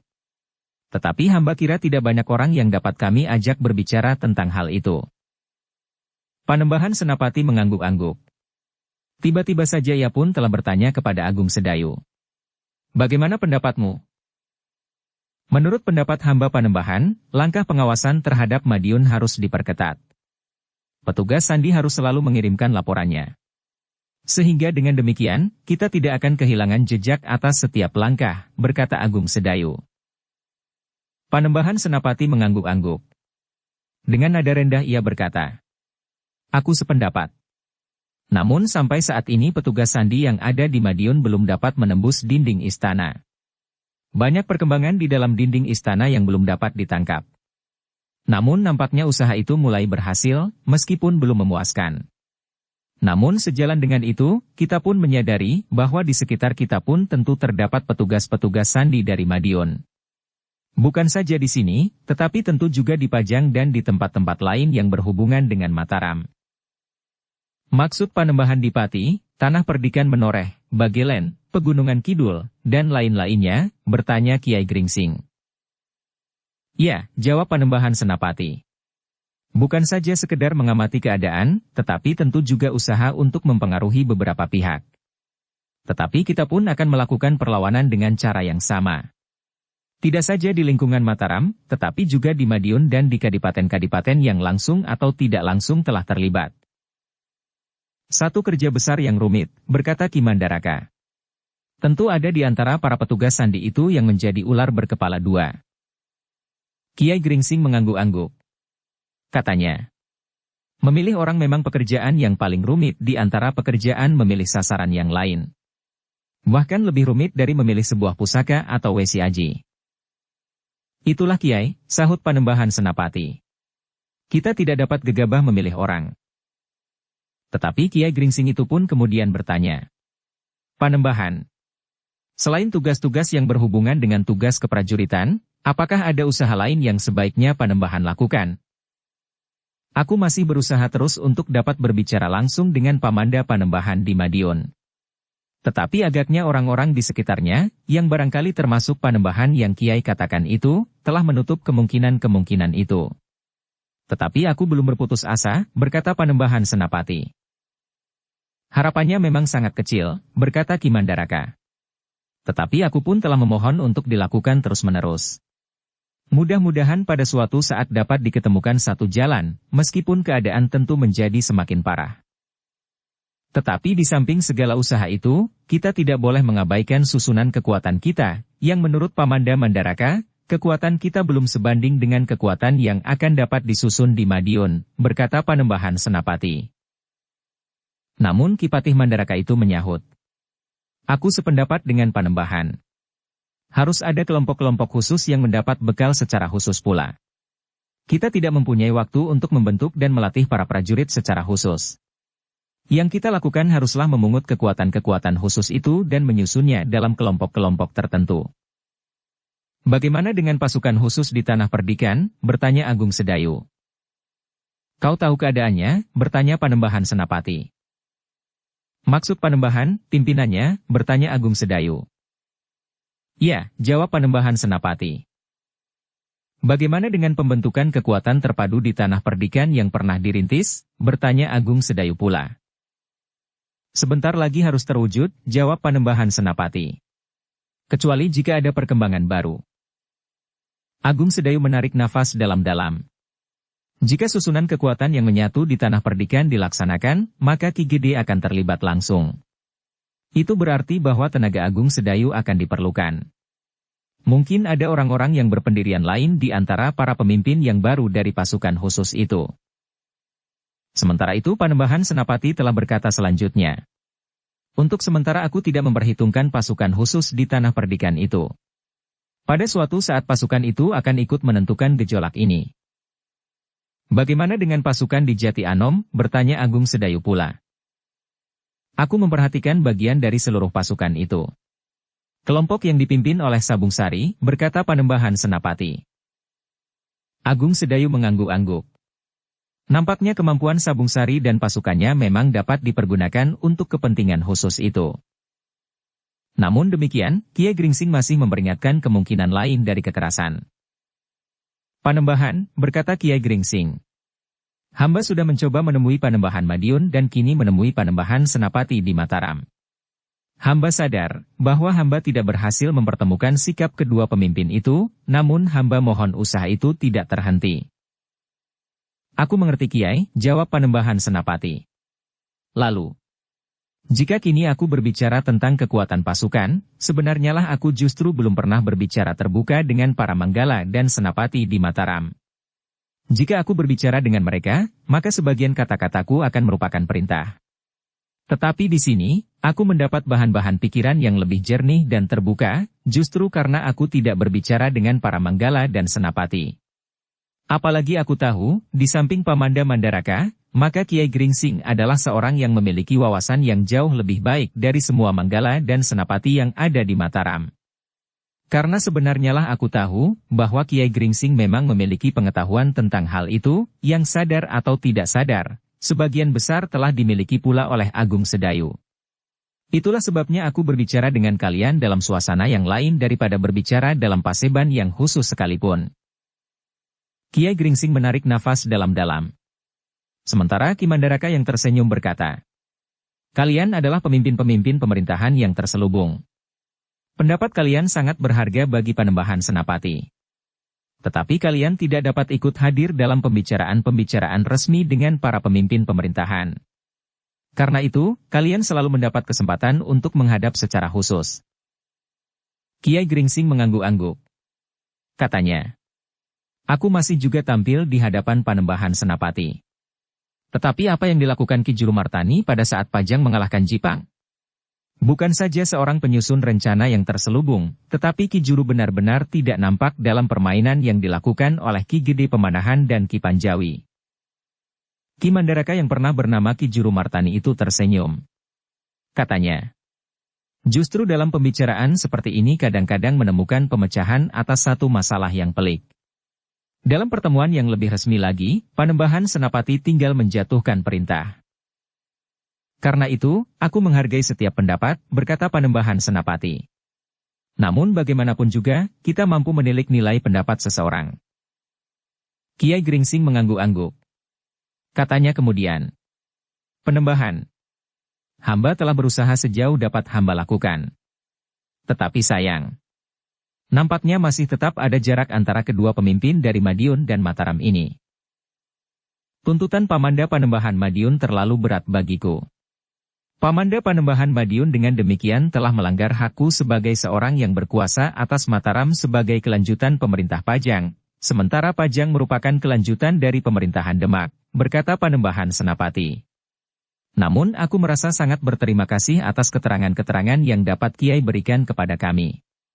Dengan demikian kita mendapat gambaran bahwa para adipati di daerah timur telah menyatu dengan Pamanda Panembahan Madiun.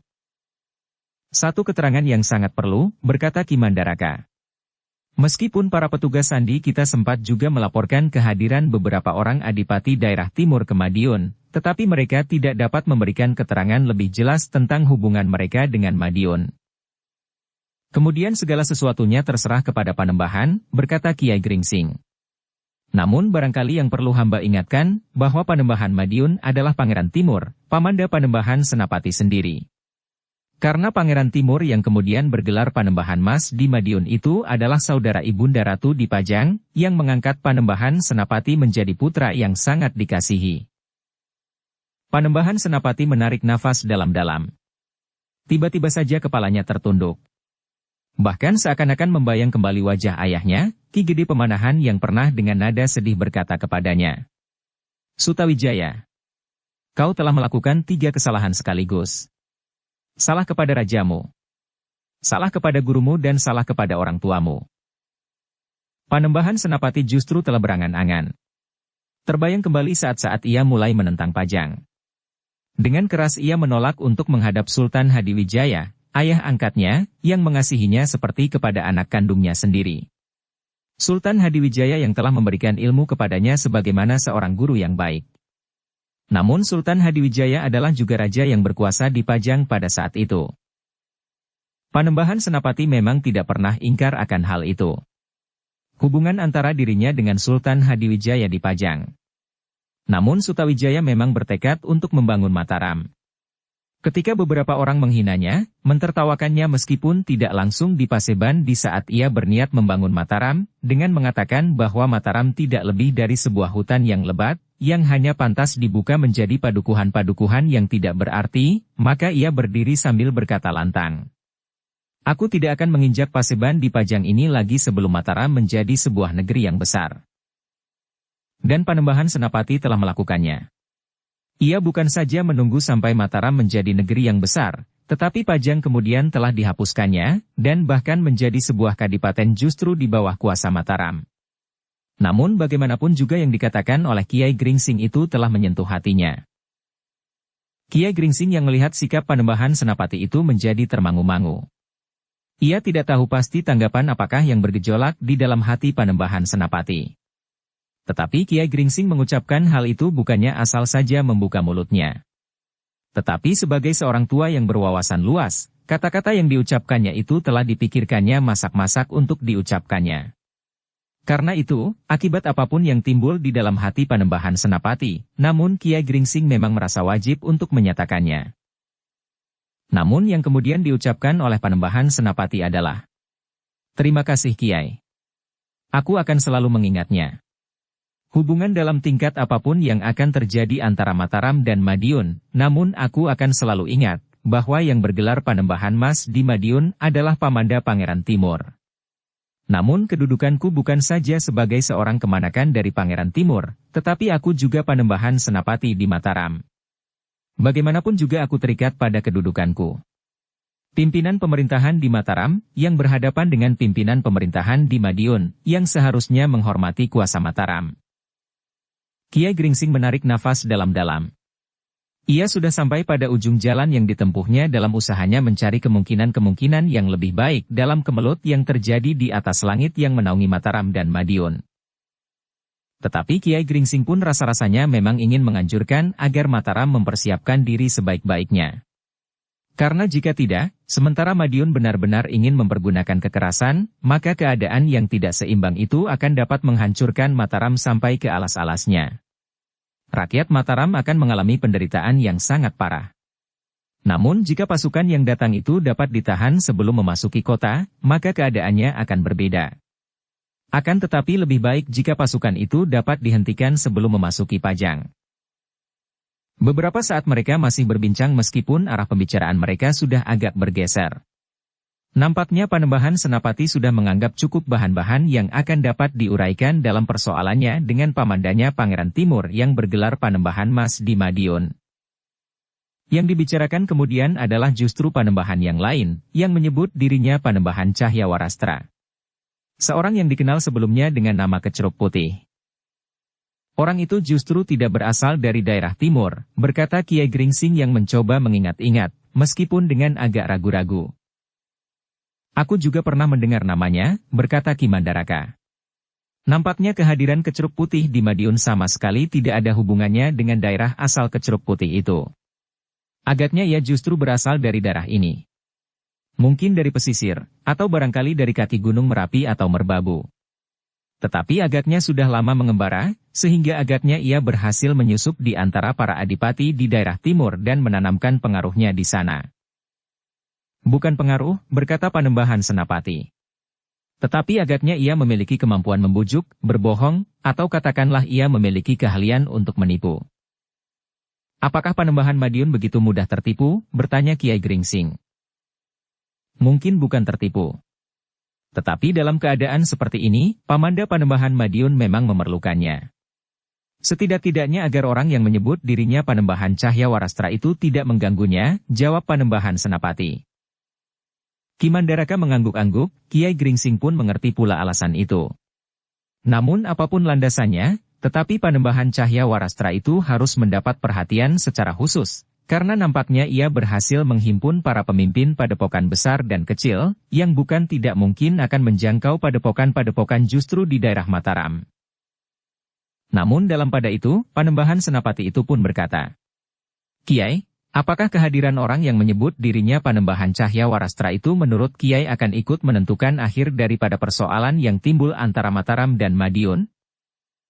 "Hamba kira begitu Panembahan," jawab Kiai Gringsing. Panembahan Senapati dan Panembahan Madiun bagaimanapun juga selalu dibayangi oleh sifat-sifat kekesatriaan. Panembahan berdua tentu tidak akan mengorbankan harga diri dan wibawanya untuk mencapai tujuan akhir dari persoalan ini. Sedangkan bagi Panembahan Cahyawarastra agaknya berbeda. Panembahan itu menurut penilaianku tidak akan terikat oleh landasan apapun juga. Ia dapat berbuat apa saja untuk mencapai satu tujuan tertentu. Bahkan tidak mustahil bahwa suatu saat Panembahan itu akan mengkhianati Panembahan Mas dari Madiun. Panembahan Senapati mengangguk-angguk. Katanya kemudian, "Jika demikian, orang itu memang harus mendapat perlawanan khusus. Maksudku, kesiagaan padepokan-padepokan besar kecil yang tersebar di lingkungan Mataram, Pati, Pajang dan sekitarnya, termasuk tanah perdikan menoreh. Banyak padepokan yang kurang kita ketahui. Meskipun barangkali padepokan-padepokan itu tidak memiliki orang-orang terkuat seperti Kecruk Putih itu sendiri, namun jika mereka dapat digerakkan olehnya, tentu akan merupakan kekuatan yang cukup mendebarkan jantung." Panembahan Senapati termangu-mangu sejenak. Namun kemudian katanya kepada Kiai Gringsing, "Maaf Kiai. Bukan maksudku untuk menyeret Kiai dalam persoalan yang timbul antara Madiun dan Mataram, karena nampaknya Kiai akan berdiri menengahi. Tetapi aku mohon Kiai secara khusus memperhatikan orang yang menyebut diri Panembahan Cahyawarastra itu. Dengan demikian Kiai akan membantu mengurangi arus prahara yang akan menempuh Mataram, sehingga korban dari kedua belah pihak akan dapat dikurangi jika terpaksa timbul benturan kekuatan." Kiai Gringsing menarik nafas dalam-dalam. Katanya, "Panembahan, umurku sudah terlalu tua untuk mengemban tugas-tugas berat seperti itu. Tetapi aku tidak akan ingkar.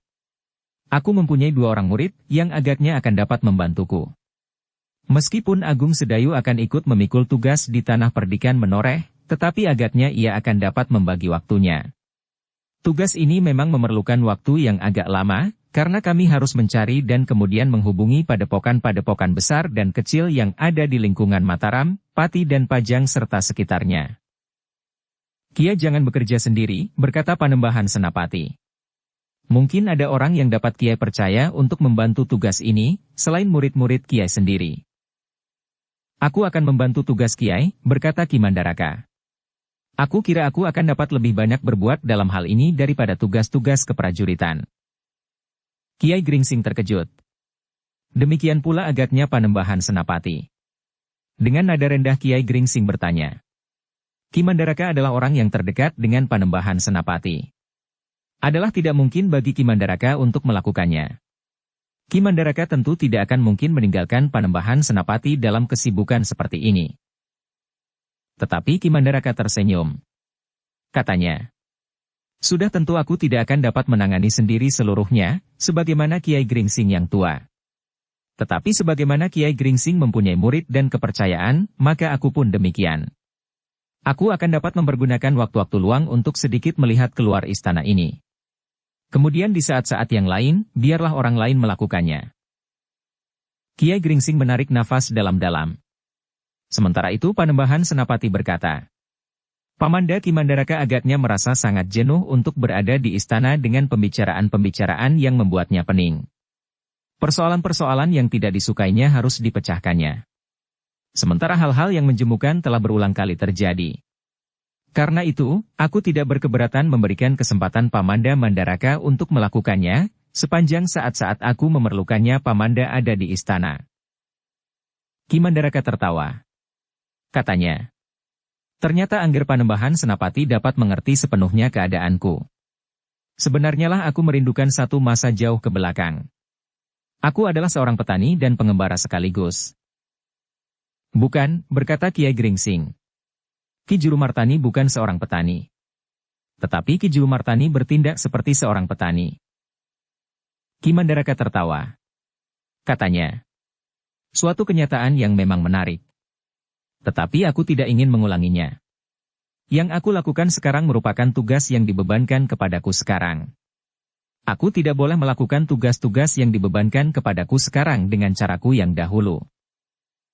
Panembahan Senapatilah yang kemudian berkata, Pamanda. Bagaimanapun juga Pamanda akan meninggalkan istana ini. Tetapi Pamanda tidak boleh tenggelam dalam kenangan, sehingga Pamanda akan melupakan tugas-tugas yang justru sekarang ini menjadi semakin rumit. Menurut pendapatku, dalam waktu dekat ini kemungkinan untuk berbicara dengan Panembahan Madiun masih agak jauh. Bahkan semakin lama akan semakin jauh. Meskipun aku akan keluar dari istana, tetapi aku akan selalu menghubungi Panembahan setiap kali. Persoalan-persoalan yang timbul akan segera dapat sampai kepadaku, berkata Ki Mandaraka. Panembahan Senapati memang tidak akan dapat mencegah keinginan Ki Mandaraka tanpa membuatnya kecewa. Nampaknya Ki Mandaraka di samping kejenuhannya sehingga ia ingin melihat-lihat keadaan di luar dinding istana, juga menganggap bahwa persoalannya memang sangat penting. Sebagai seorang yang telah mengenal Ki Mandaraka sejak waktu yang lama sekali, maka Panembahan Senapati sedikit banyak dapat mengenalnya. Ia teringat, bagaimana Ki Jurumartani di masa pergolakan antara Pajang dan Jipang membiarkannya ikut ke Paseban bersama ayahnya, Ki Gede Pemanahan, dan Ki Panjawi. Tidak seorang pun yang mengetahui dasar perhitungan Ki Jurumartani.